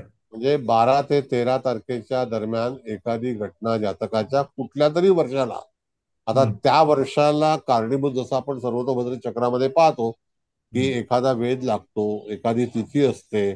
मग आता इथे महिना काढताना तिथे जो हा मृत्यू नावाचा जो छायाग्रह आलेला आहे तो असं इंडिकेट करतो की जातकाच्या जीवनामध्ये सूर्य हा साधारणतः 13 तारखेच्या जुलै महिन्यामधून जेव्हा इथून भ्रमण करेल त्या दरम्यान जातकाच्या तिथे एखादी निषिद्ध घटना दरवर्षी होईल असं नाही. दरवर्षी होईल असं नाही. त्याला संकेत दिलेले आहेत की संयोग असा दर्शवतो की साधारणतः तुमच्या जीवनामध्ये 13 जुलैच्या दरम्यान अशी एखादी मृत्यूदायक घटना कुटुंबामध्ये होऊ शकतो. कारण का की हा कुटुंबामध्ये आलेला मृत्यू बिंदू असल्यामुळे. तर पण याचं धनेश आहे, तो बुध आहे, तो षष्ठ स्थानात आहे. तर मग षष्ठ स्थानाशी संबंधित पण त्याला मृत्यूदायक घटना होऊ शकेल का? नाही, एखादा षष्ठ स्थानामध्ये बघा, हे मामाचं स्थान आहे. बुध हा मामाचा कारक आहे. हो, मामा संबंधी पण होईल किंवा नोकरी जाणं वगैरे. नाही, नोकरी जाणे मृत्यू संदर्भात. अच्छा, मृत्यू म्हणजे कुठल्या तरी व्यक्तीच्या बाबतच व्हायला पाहिजे ते. येस. म्हणजे जर समजा मामाच्या घरी आईच्या भावंड हा बुध आहे, आईचा भाऊ म्हणजे बुध. हो, कळलं का? मग अशा वेळेला त्या ठिकाणी तुम्हाला बेंद्रे साहेब असा अनुभव आहे का, मला सांगा की किती कोणाची आई आहे आणि तिचं आपल्या भावाबरोबर एकदम चांगलं सौख्य आहे. मग मी फलादेश सांगतो. चांगलं सौख्य आहे. हा, म्हणजे आई म्हणजे एखादी स्त्री हम्म. आणि तिचा भाऊ हम्म. या एकमेकांचं किती सौख्य असेल, शक्य असेल? माझ्या माहितीत 90% चांगलंच आहे सगळ्यांचं. अच्छा, चांगलं आहे. म्हणजे प्रेमळ आहे. प्रेमळ आहे, म्हणजे बहिणीचं भावावरती प्रेम असतंच. हा. म्हणजे फार अशा ब- रेअर केसेस मी बघितल्यात की बहीण भावांच्या अजिबात पटत नाही. बरं. आता कधी कधी काही घटना अशा होतात. आपला विषय मारकसाना संदर्भात आहे म्हणून हा. या पर्टिक्युलर व्यक्तीच्या जीवनामध्ये हम्म. त्याच्या आईला तिचा भाऊ हम्म. हा निश्चितच छळणारा असू शकेल ह्या हा. पत्रिकेमध्ये. या पत्रिकेसाठी येस, कारण तो मार्केश आहे. म्हणजे मृत्यूसम वेदना तिला देतोय तो. नक्की. हा. कधी कधी काही भावंड अशी असतात की स्वतःच्या बहिणीकडे दुर्लक्ष करतात. हम्म. कदाचित ते हानिकारक ठरतात. बहिणीची संपत्ती लुटतात. हो. बहिणीचे अधिकार देत नाहीत. अशा घटना जेव्हा आपल्याला ऐकायला मिळतात त्यावेळेला तुम्हाला हा मृत्यूबिंदू हा जर मारकस्थानामध्ये आला आणि त्याचा अधिपती जो असेल तो, हम्म. पण इथे पर्टिक्युलरली षष्ठस्थानामध्ये बुध आलेला आहे. षष्ठस्थान हे मामाकडील मातुल घराणं दर्शवतं. बरोबर आहे. नाही, तशी तुम्ही म्हणता तशी घटना मी एक बघितली की हा. वडिलांनी त्या मुलीसाठी ठेवलेला होता फ्लॅट, आणि ती अमेरिकेला असते. हा. ती जेव्हा पुण्याला आली तेव्हा तिला कळलं की भावाने सगळंच हडपलंय म्हणजे. होतं. आणि म्हणजे ती इतकीशी सो वेल प्लेस्ड, ती काय म्हणली जाऊ दे आता कुठे याच्याशी भांडत बसायचं, म्हणून तिने सोडून दिला तिचा हक्क. म्हणजे वडिलांनी मृत्यूपत्रात देऊन सुद्धा भावाने गणवून तिला तो फ्लॅट स्वतःच्या नावावर करून घेतला. मग आता जर समजा हा मार्केश हा षष्ठस्थानात असेल आणि तो बुध असेल हम्म. तर हे तर असं अशा घटना घडू घडणं शकते. नॅचरल आहे. येस.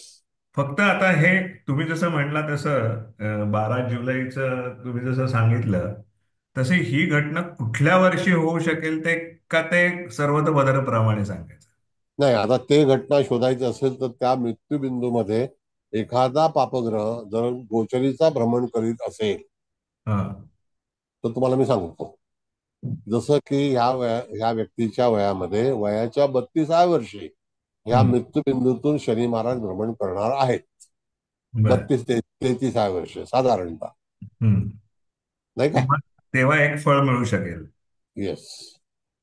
म्हणजे फक्त त्याच्या श्री मंगळ, राहू, केतू पण हे हो, चारही हो, ठरेल हो. ना? येस. कुठला ना कुठला ते जो पहिल्या मंगळ हा त्या वेळेच्या घटनेला कारणीभूत असेल, पण घटना घडवून आणणारे लोक हे त्या दरम्यान वयाच्या 32व्या वर्षी 33व्या वर्षी जातकाचा मूळचा शनी हा हम्म. धनस्थानामधून भ्रमण करणार आहे आणि तो पुनर्वसू नक्षत्राच्या चतुर्थ चरणा 3ऱ्या चरणातून मृत्यू ह्या छायाग्रहाच्या मुखातून भ्रमण करत असेल.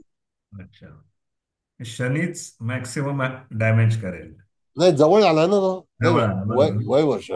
आता जर ह्या व्यक्तीच्या आईला जर हम्म. एखादं दुःख शोक होणार असेल, शोक म्हणजे दुःख, हम्म. तर तो वयाच्या 33व्या वर्षी. या या व्यक्तीच्या 32-33व्या वर्षी त्याच्या आईला तसं तेहतीस आहे. तसं होईल. बरं. बघा, काळ काढताना तुम्हाला हा संकेत घेता येईल. कारण का बघा, तर 12 अंशाचा शनी आहे, हो. म्हणजे त्याने 12 महिने भोगलेले आहेत, हो. नाही का? हो. आता त्या ठिकाणी 30 महिन्याची राशी आहे, म्हणजे हम्म. साधारणतः आणखी पुढे 18 महिने भोगायचे आहेत. हो. 18 महिन्यानंतर परत त्या ठिकाणी पुनर्वसू नक्षत्राच्या 4थ्या चरणामध्ये जाण्यासाठी 8 9 अंश म्हणजे 800 दिवस. बरोबर आहे. 800 दिवस म्हणजे साधारण 1.5 वर्ष. हा, म्हणजे वय वर्ष 30व्या नंतर 800 दिवसाने ही घटना म्हणजे होईल. साधारणतः 2.5 वर्ष तिथून बरोबर आहे. 362 बरोबर आहे. त्यावेळेला ती घटना होऊ शकते, असा संकेत आपल्याला मॅथमॅटिक्सने दिला पाहिजे, गणितामध्ये. हम्म. म्हणून कुंडली पाहतेवेळी कुंडली स्मरणात ठेवणं हे आपलं पहिलं काम आहे. हो. बरोबर आहे. हम्म. वारंवार कुंडली पाहत बसू नका जातकाच्या समोर. हम्म. एकदा तोंड तुम्ही सुरू केलं, तुमचं स्पीच, तोंड म्हणजे स्पीच, की तिथे भर भर भर भर तुम्हाला सांगता आलं पाहिजे. बरोबर. कळलं सर. सर एक विचारू? बोला मॅडम. सर मूळच्या कुंडलीमध्ये केतू हा आश्लेषा नक्षत्राच्या पहिल्या चरणात आहे आणि आश्लेषा नक्षत्राच्या पहिल्या चरणामध्ये अर्धप्रहर हा धनु बिंदू धनु पण आलेला आहे. धनु नवमाश आहे तो. हो. आणि आता मंगळ येतोय पुढच्या वर्षीचा, तो 12 मेला सुद्धा त्याच अंशावरती आश्लेषाच्या पहिल्या चरणात येतोय. मग असं हे Yes. मूळचा केतू, बिंदू आणि मंगळ हे तिन्ही एकाच अंशावरती येतात. मग अशा वेळेला हो, काय घटना घडेल सर? अशा वेळेला घटना त्या व्यक्तीच्या भाव मंगळ हा भ्राता आहे आणि तो हो भ्राता हा भ्राताच्या स्थानातून जाणार आहे. तर बरोबर. ह्या हो घटना ठरवताना मॅडम कसं आहे की तुम्हाला एक तर लॉजिक आणि कॅरेक्टर ऑफ द प्लॅनेट, हा म्हणजे कधी कधी एखाद्या व्यक्तीच्या जीवनामध्ये भावासंदर्भामधील काही अपयश, चुकीच्या घटना ह्या जेव्हा हा आपल्याला ऐकायला मिळतात किंवा कारणीभूत ठरतात, तर त्याला कारण तुम्हाला तो प्लॅनेट तिथून जाणार आहे आणि हे चक्र कधीही न थांबणार आहे मॅडम. बरोबर आहे. मग इथे सर कर्क राशीचा अधिपती चंद्र पण, त्याला पण त्रास होईल असं पण बघायला पाहिजे ना सर आपण? तो चंद्र म्हणजे मानसिक दुःख आहे. हो, म्हणजे मग आईला तेव्हा पण तो त्रास होईल असं पण म्हणू शकतो का साईड असं बाय पण साईड? म्हणू शकतो. हो, आता मुलगा गेला तर बरोबर. काय होईल? हो बरोबर. हो आईला होणार ना. होय होय असं आहे. बरोबर सर. म्हणजे बऱ्याच गोष्टी तुम्ही ज्योतिष करताय, उत्तम तुम्ही हे आहात, तर त्यावेळेला तुम्हाला अशा तऱ्हेचा प्रसंग हा सुचवता आला पाहिजे किंवा सुचला पाहिजे. बरोबर आहे सर. सर हे खूप सुंदर आहे, म्हणजे छायाग्रहाचा जर तुम्ही जेव्हापासून शिकवायला सुरू केलं त्याचे रिझल्ट खूप सुंदर मिळत आहेत sir. Yes, that is the systems. हो सर. आणि ह्या बिंदूंमुळे सर त्याचा अर्थ पण जर एवढा पण व्यवस्थित लावणं, तेवढे त्याची उत्तरं पण व्यवस्थित मिळतात सर. म्हणून काय आहे की विजन तुमचं फार महत्वाचं आहे की बरोबर आहे तुम्ही सर. चर्चा कशाबद्दल करत आहात, कुठला संकेत देत आहात, कुठलं स्थान आहे, त्या ग्रहाचे कॅरेक्टर्स काय आहेत, तो आईचा भाऊ आहे का, आईचा मुलगा आहे का, तो त्या हो व्यक्तीचा भाऊ आहे का, हे सगळं विचारलं पाहिजे. मग ह्या बरोबर आहे घटना सर. जेव्हा अशा घडत असतात, जगामध्ये अशा अनेक घटना घडतात, आपण काय त्यांच्यापाशी जात नाही, पण तरी सुद्धा आलेल्या व्यक्तीचं जे काही प्रश्न उत्तर असतील किंवा दुःख असेल ते आपल्याला कळणं किंवा त्याला समजावून सांगणं हे आपलं काम आहे, हो सर. नाही का? मग आता बरोबर इथपर्यंत आहे सर. तुमचा जो हायर स्टडी झालेला आहे, ही शास्त्रीची डिग्री सुद्धा फिक्की आहे याच्या पुढे. फारच.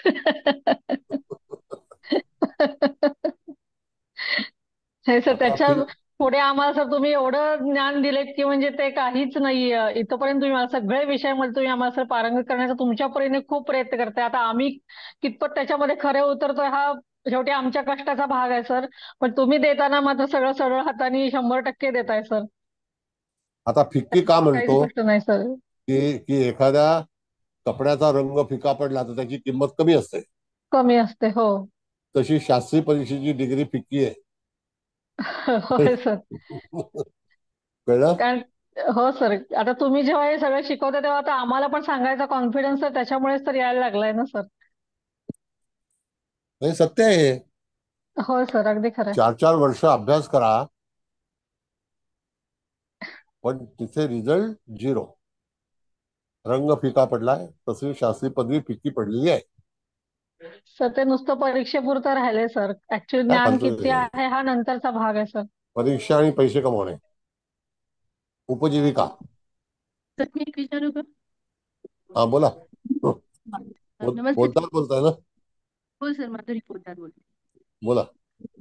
सर मागे तुम्ही सांगितलं होतं की आपण ह्या ज्या छायाग्रहाचा विचार करतो तर त्यावेळेस कुंडलीमध्ये ग्रह न मानता आपण जेव्हा छायाबिंदू मानतो तर त्याही पद्धतीने आपल्याला पाहता येतं. तर याच हो, कुंडलीचा तसा विचार तर या स्त्रीचं जीवन खूप संघर्षमय असेल त्या पॉईंटपैकी पाहिलं तर, कारण केंद्रामध्येच सगळे धूम किंवा वायपी म्हणजे मी म्हटलं व्यतिपात, परत यमघंटक आणि मृत्यूसारखा हा कुटुंबात हा पॉईंट आला. परत पंचमात पण म्हणजे केंद्र कोणात देखील तशीच ग्रह आहे. फक्त एक इंद्रचाप आणि परिवेश सोडला तर बाकी ओव्हरऑल सगळ्याच म्हणजे ह्याच्याने ती पत्रिका फारच दूषित दिसते.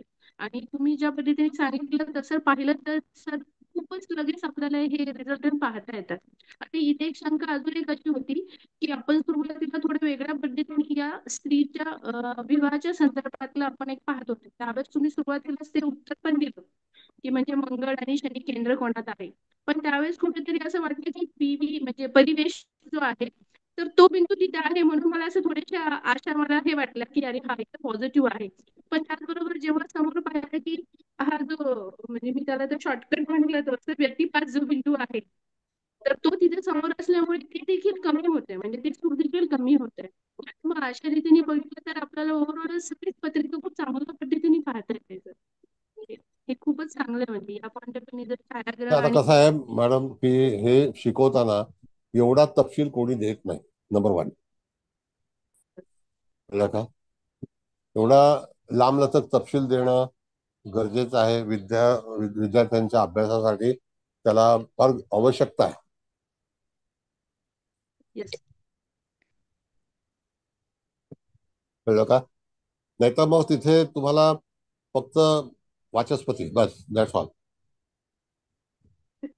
काही नाही सर, इथे विकत मिळतात वाचस्पती आणि त्यांना काहीही नॉलेज नसतं. म्हणजे अवघड म्हणजे आता नाव न घेणंच योग्य आहे.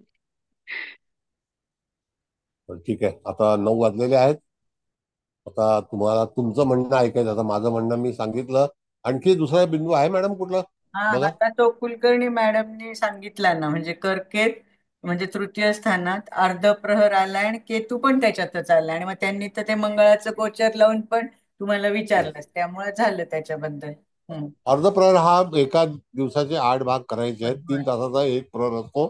तर त्यावेळेला तुम्हाला तिथे जर तिथे केतूच आहे आणि जर तुम्हाला अर्धप्रहर शोधायचा असेल, मी तुम्हाला अर्धप्रहराचा अर्थ सांगतो.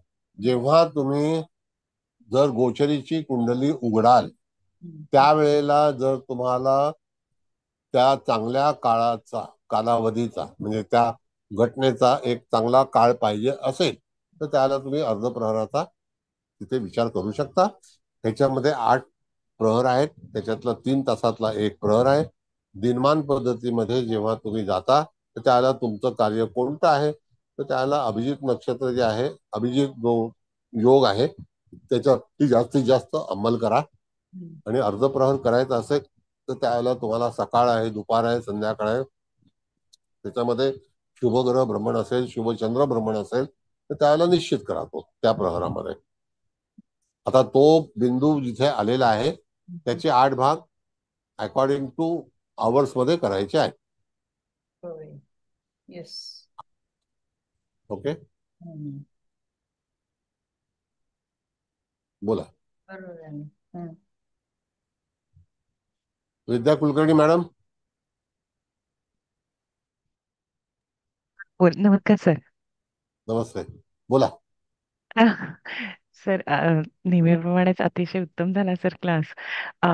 एकतर उपग्रहांचं एवढा सूक्ष्म सूक्ष्मतेने त्याचं विवेचन आपल्याला करता येतंय आणि त्यामुळं खरंच खूप छान शिकायला मिळालं सर हा विषय पण. आणि नेहमीच तुमच्याकडून आम्हाला सखोल आणि उत्तम असं ज्ञान नेहमीच मिळत आलं सर. त्याबद्दल खूप थँक्यू तुमच्या एकतर सपोर्ट आणि गायडन्स बद्दल sir. Thank you so much. Thank you. कसं आहे मॅडम, आता तुम्ही शिकलात, तुम्ही पुढे हां. जाऊन ह्याची पूर्णपणे तयारी करणार आहात किंवा तुम्ही येस सर. कन्सल्टन्सी करणार आहात. होता येस असतं सर. मी सगळ्यांना एक हां. चांगल्यापैकी संदेश देईन की तुम्ही आपसामध्ये स्वतंत्ररित्या डिस्कशन करा. एक हप्त्यातून 1 तास तुम्ही लोकांना एकत्रित करा. तुमचे जे हो. परिचित लोक असतील, जे हो ज्योतिषी सर. असतील त्यांच्यासमोर बरोबर. विषय मांडा. आणि जेव्हा तुम्ही असे विषय मांडाल तर त्यावेळेला त्या व्यक्तीला कळेल की ह्या व्यक्तीकडे किती नॉलेज आहे, हो म्हणजे सर. पण ज्ञान आहे. आपलाच एकमेव क्लास आहे की ज्याच्यामध्ये असं डिस्कशन करून क्लास म्हणजे होतो, म्हणजे की असं नाही की एक सर धोकडपणे शिकवते, दुसरे ऐकतात आणि क्लास संपला. इथे चर्चेला वाव तुम्ही आम्हाला देताय, त्यामुळे शंका निरसन तर होतच आहे. आणि दुसऱ्यांच्या प्रश्नांमधनं पण प्रत्येकालाच असं होत नाही की विचारायला जमेल. कधी कधी असं नसतं की समजलेलं नसतं, पण तेवढाच प्रत्येकजण तितका बोलका नसतो किंवा विचारत नाही.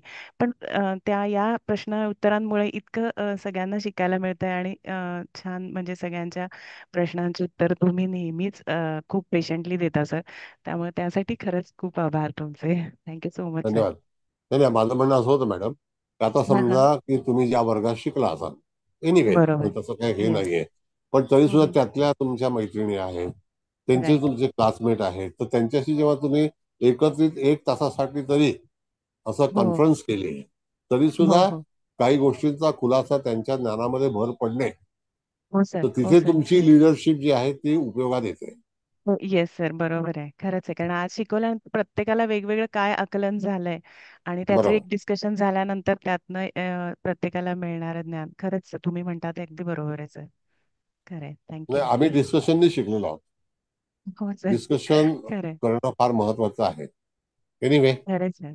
सर आणखी आणि कोणाला काय? पराशरी आणि अर्थात सारावली तुमच्याकडनं शिकताना येणारी मजा काहीतरी औरच हा, नाही, असणार आहे. चालू म्हणजे चालू आत्ताच करा. ते जाणवतंय.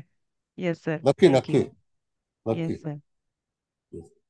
बरं, आणखी कोणाला काही बोलायचं आहे, आपला संदेश द्यायचा आहे, प्रतिसाद द्यायचा आहे, प्रतिक्रिया द्यायची आहे, बोला. तर बेंद्रे बोलतोय, हे बिंदू कुठे मिळतात, म्हणजे कुठल्या ह्याच्यातनं सोर्स काय त्याचा? गणित गणित. हा, ते मी तुम्ही तुम्हाला म्हणलं की सांगतो. तुम्ही करून बसू नका, क्लिष्ट आहे. हो हो. तर ते क्लिष्ट रेडीमेड म्हणजे काय मिळतात. माहितीये का? हो, रेडीमेड मिळतात. असं आहे बेंद्रे सर, की कधी कधी काही गोष्टी, आता समजा पिझ्झा आपण घरी बनवणं आणि ह्याचा मागवणं, तयार विकत आणणं. फरक आहे. बरोबर आहे. ती ती टेस्ट येणार नाही हो. आणि तो वेळ वाया जाईल. बरोबर. नो डाऊट ज्ञान असणं गरजेचं आहे, हो पण तरी सुद्धा त्या ठिकाणी उगाच काहीतरी आपला वेळ फुकट घालवू नका. हो. त्यापेक्षा प्रेडिक्शनला किंवा हे घटना कधी घडेल याच्यावरती हं, जास्त विचार करणं चांगलं आहे. नक्की नक्की. तर आणि हे डिस्कशन, हा बोला बोला. कुठे कुठे म्हणजे कुठल्या सॉफ्टवेअर मध्ये आय मिळेल? Will I will. Okay. Yes, sure. Sir thank you very much. हे म्हणजे प्रत्येक वेळेस एकदम काहीतरी नवीनच शिकायला मिळतं आणि फार सुंदर शिकवलं तुम्ही आज सुद्धा. थँक्यू. कसं आहे की इथे आलेला प्रत्येक व्यक्ती हा आदरणीय आहे, उत्तम ज्ञानी आहे असं मी समजतो, आणि त्या ठिकाणी त्याला ज्ञान देणं माझं काम आहे. आता त्याने तो वापरो का न वापरो हे त्याचं काम आहे. बरं. कळलं का? प्रत्येक आस्पेक्ट म्हणजे इतके वेगवेगळ्या पद्धतीने तुम्ही सांगताय की ट्रॅडिशनल काय, ह्याप्रमाणे काय, याप्रमाणे काय. त्यामुळे बरोबर. नक्की म्हणजे जेव्हा माणूस येईल तेव्हा व्हॅल्यू ऍडेड काहीतरी त्याला ऍडवाइस आणि yes yes. More or less accurate. Correct. Thank you very thank you. Much. Thank you, धन्यवाद. बरं, तर आता काय? नेहमीप्रमाणे आपला क्लास, आजचा क्लास खूप छान झाला. तर तुमचे म्हणजे आभार कसे मानावे ते समजत नाही. नाही नाही, आभार अतिशय नाही. उत्तम क्लास झाला. तुमचे मनापासून खूप आभारासारखं धन्यवाद. ठीक आहे. नाही, धन्यवाद पण नाही, आभार पण नाही. कसं आहे मॅडम, की तुम्ही उत्तीर्ण चांगलं ज्ञान देणं, तुम्ही लोकांचं सेवा करणं, ह्याच्यामध्ये सगळं आलं. कळलं का? आणि तुम्ही तुमच्या ह्याने नक्कीच आभार सर. मानता ही चांगली गोष्ट आहे, पण तरी सुद्धा कार्य करा, चांगलं काम करा, चांगलं शिकवा, चांगला नक्कीच प्रतिसाद करू द्या सर. लोकांना. येस. थँक्यू त्याच्यामध्ये सर. कसं आहे की एक प्रकारची ही सेवा आहे आणि शिवशास्त्र आहे. त्याच्यामध्ये परमेश्वराने तुमच्यासाठी सगळी तयारी करून ठेवलेली आहे. उगाच हो काहीतरी कोणाला ही पूजा कर, ती पूजा कर, याच्यातून 10,000 घालव, ते 15,000 घालव, काही होणार नाही. बरोबर. Thank you sir. थँक्यू. बर, आता कुबल मॅडम समारोप करायचा आहे. करते. कोणी नाही का बोलत आहे अजून? मुकेश भाऊ गेल्यात, मुख्यमंत्रीची शपथ घ्यायला गेले, ते अजून आलेच नाही. चांगलं आहे. तसं सर्वात प्रथम तुम्हाला नमस्कार. मॅडम नमस्कार. नाहीत पण मॅडमला सगळ्यांना नमस्कार. आणि इथे उपस्थित सर्वच मान्यवर आहेत, त्या सर्व मान्यवरांचा म्हणजे त्यांचे आभार. नमस्कार. आणि सगळ्यांनी असंच या, छान शिका, ही पण मी नम्र विनंती करते. येतीलच सगळे. तर आजची ही स्त्री जातक आहे आणि ही पत्रिका आता आपल्या पोद्दार मॅडमनी पण थोडक्यात, पण त्यांनी पण वर्णन केलं आता, त्यामुळे मी हो हो जास्त करू की नाही असं मला सांगा. नाही नाही, असं काही नसतं, हा करा करा. नाही का, आपण रेकॉर्डिंग देत नाही आहोत ना, म्हणून मी थोडस, आणि वेळ नाही, पण करा आहे आता आपल्याकडे म्हणून बोलते. तर ही बोला. वृषभ लग्नाची पत्रिका आहे. लग्नात हे व्यतिपात आणि काल सारखे दोन्ही पण निगेटिव्ह बिंदू आले, आणि हा काळ बिंदू तर अगदी लग्नाच्या बिंदूलाच म्हणजे टच झालाय. तर मग हो त्यामुळं इथे, आणि शिवाय शनी पण आहे. आपण असं तर शनी इथे चांगला नाहीच आहे, त्याच्यामुळं तिथे पण ते नुकसान ठरलेलंच आहे. त्याच्यानंतर धनात मिथुन रास आली आहे, तिथे पण मृत्यू सारखा म्हणजे निगेटिव्हच बिंदू आला. तर तुम्ही ते सांगितलं ना, की म्हणजे त्या मृत्यू म्हणजे आपल्या म्हणजे ह्या जातिकीच्या कुटुंबात कोणाचं तरी मृत्यू होणार. पण ते पण गणित तुम्ही खूप छान, म्हणजे गोचरीनी शनी कसा जाईल, म्हणजे ते ही घटना कितव्या वर्षात, साधारण 32-33 काळ तुम्ही छानपैकी काढून दाखवला. ते आता मी सांगत नाही. तर त्यावेळेस होईल. आणि कोणाचा होईल, तर हा मिथुन राशीचा स्वामी म्हणजे बुध आहे, आणि तो उद्या कष्टात बसलाय. हा, तर त्यामुळं म्हणजे आईच्याकडील भावंडांचा, आणि मोस्टली आपण बुधाला मामाचा कारक म्हणतो, म्हणजे अं, होण्याची शक्यता बरोबर. आहे. केव्हा होईल, तर ते पण तुम्ही सांगितले, म्हणजे तो शनीचं जेव्हा ते भ्रमण तिथे होईल तेव्हा. मग नंतर हा कर्केट अर्धप्रहर बिंदू आलाय, आणि तिथे केतू पण आहे, म्हणजे तो पण तिथे आलाय. मग ते तुम्ही तो काय सांगितलं, म्हणजे आपल्याला हा, मला फक्त इथे थोडा डाऊट असं नाही, पण हा अर्धप्रहर बिंदू म्हणजे हा आपण मुहूर्तासाठी वापरायचा, म्हणजे हा हा अर्धप्रहर आहे ना, ह्याला आपण यमघंट काय ह्यांना कसं निगेटिव्ह बिंदू म्हणतो ना, तर तसं ह्याला निगेटिव्ह बिंदू नाही म्हणायचं ना, काय म्हणजे. हा, कारण हा नाही, आपण तो काळ आपण एखादी चांगली घटना म्हणजे त्याचा काय म्हणायचं, निवड करण्यासाठी, हा निवड हा निर्माण करण्यासाठी. करण्यासाठी. येस. हा, म्हणजे मग तो चांगला आहे. मग नंतर पंचमात जरी ग्रह, हे सॉरी चतुर्थात, म्हणजे ही सिंहरास आली आहे, ग्रह नाहीये कुठला, पण यमघंटक म्हणजे एक पहिला बिंदू आपण म्हणतो सुरुवातीचा, आणि नंतर इंद्रचाप. तर इथे मिश्र फलादेश मिळणार, कारण यमघंटक म्हणजे हा चांगला नाहीच आहे ना, शेवट असा आपण अर्थ. इंद्रचाप मात्र चांगल्या गोष्टी होतील. म्हणजे चतुर्थाच्या संबंधात. तर आपल्या त्या सरोज मॅडमनी ते घराच्या संदर्भात विचारलं होतं, ते पण तुम्ही म्हणजे गोचरीने चांगलं सांगितलं. मग पंचमात मात्र कन्या रास, पण तिथे उपकेतू, गुलिक आणि मांदी हे तिघं पण खराब. पण म्हणजे आपण एकदम हा हा म्हणजे ते पंचम स्थान तर एकदम डॅमेजच झालं असंच आपण म्हणू शकतो. पण मला फक्त इथे पण एक विचारायचंय, की आपण सर्वात पहिल्यांदा शिकवताना आपण काय म्हटलं, की गुलिक हा एकटा असेल तर म्हणजे हा, त्याला चांगलं. येस, पण आता तो उपकेतू आणि मांदीच्या क्लच मध्ये मध्ये, आला, आला. येस, तर त्यामुळे इथे ओव्हरऑल फलादेश निगेटिव्हच आहे, म्हणजे ह्याच स्थानावर. Not only yes. संतती, पण हे जे काही पंचमाचे कारकत्व आहेत त्याप्रमाणे हो, तिथे फलादेश निगेटिव्ह मिळेल. मग इथे षष्टात जरी बुध शुक्र आणि सूर्य असले, हे कोणाच्याही म्हणजे ह्या छायाबिंदूंच्या क्लच मध्ये नाहीये. पण मग नंतर सप्तमात वृश्चिक रास आली, तिथे गुरु आहे, आणि गुरु आहे. परवेश आणि परिधी हा चांगलाच म्हणजे बिंदू आलेला आहे, त्याच्यामुळे तिथे काही प्रश्न नाहीये. मग नंतर चंद्र आहे ह्या अष्टमात, पण तो काही कोणाच्या क्लच मध्ये नाही. भाग्यात राहू जरी आहे, पण म्हणजे तो आपण पारंपरिक राहू, तो त्याचा फलादेश काय द्यायचा तो देणारच आहे, पण तो इथे म्हणजे ह्या छायाग्रहांच्या क्लच मध्ये नाहीये.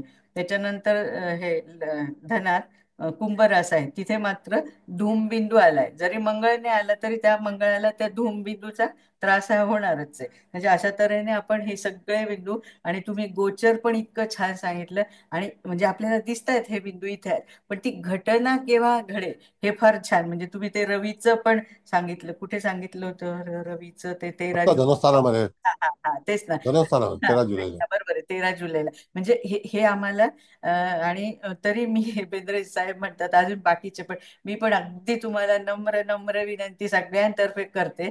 आम्हाला बरचसं कळतंय, पण ह्या घटना इतक्या पद्धतीने एवढ्या ऍक्च्युअल तारखेला कळाव्यात ह्याच्यासाठी अगदी अगदी अगदी तुम्हाला हात जोडून साष्टांग नमस्कार करून विनंती करते, ते पण शिकवा. नाही, कारण ते गणिताशिवाय फलित नाही हे वाक्य तर माझ्या इतकं डोक्यात बसलंय, माझ्या ते डोक्यातनं जात नाही. मला रात्रंदिवस तेच, की म्हणजे आपल्याला हे इतकं छान कधी येईल, आणि हे तुम्हीच शिकवलं तर येईल, अदरवाईज नाही येणार. म्हणजे बरंचसं आम्हाला वाटतं येते, पण आपण ही घटना नुसती त्या जातकाला ही घटना घडेल हे सांगून काय फायदा आहे? तो विवाहासाठी आला, तुझा अरे विवाह होणार हे त्याला पण माहिती आहे ना, पण तो आपल्याकडे कशासाठी येतोय, की केव्हा, म्हणजे केव्हा, मग नंतर केव्हा झालं की परत त्याचं कुठलं वर्ष झालं की कुठला महिना, मग तारीख, इथपर्यंत ते म्हणजे आता जातक पण खूप हुशार झालेत, की आपणच हुशार नाहीये. तर त्यामुळे हे पण खूप छान सांगता आलं पाहिजे. मग ते कुंभ मेळ्याचं पण तुम्ही खूप छान सांगितलं. आपण त्या पंचांगाच्या वादात नाही पडायचं, पण जेव्हा म्हणजे गुरु मार्गी असताना शुभ कार्य होतात, हे पण अगदी बरोबर सांगितलं. मग रवी केतू ते सगळे त्यांचं ते एक अंशाला 18 दिवस ते राहूचं लक्षात ठेवायचं, ते आपण सर्वतोभद्रात पण तुम्ही सांगितलंच आहे. आणि अष्टमी, पौर्णिमा आणि अमावस्याला चंद्राच्या गतीत, म्हणजे आपण जरी म्हणतो नाही, पण तिथे बदल होतच. आणि 6 ते 22 तारखेपर्यंत म्हणजे अमावस्या होते, हे पण म्हणजे म्हणजे बघण्यात आलेलंच आहे, म्हणजे आहेच आहे, म्हणजे तुम्ही त्याच्याशिवाय सांगणारच नाही. तर सर अशा पद्धतीने इतकं म्हणजे तुम्ही आम्हाला काय देतायत याची तर तुम्हाला नाही कल्पना, पण आम्ही खूप खूप खूप म्हणजे आम्हाला दररोजच जॅकपॉट लागतो असंच तर मी म्हणेन. आणि ह्या आजचाही क्लास नेहमीप्रमाणे अतिशय अतिशय उत्तम सर्वोच्च लेव्हलचा झालेला आहे.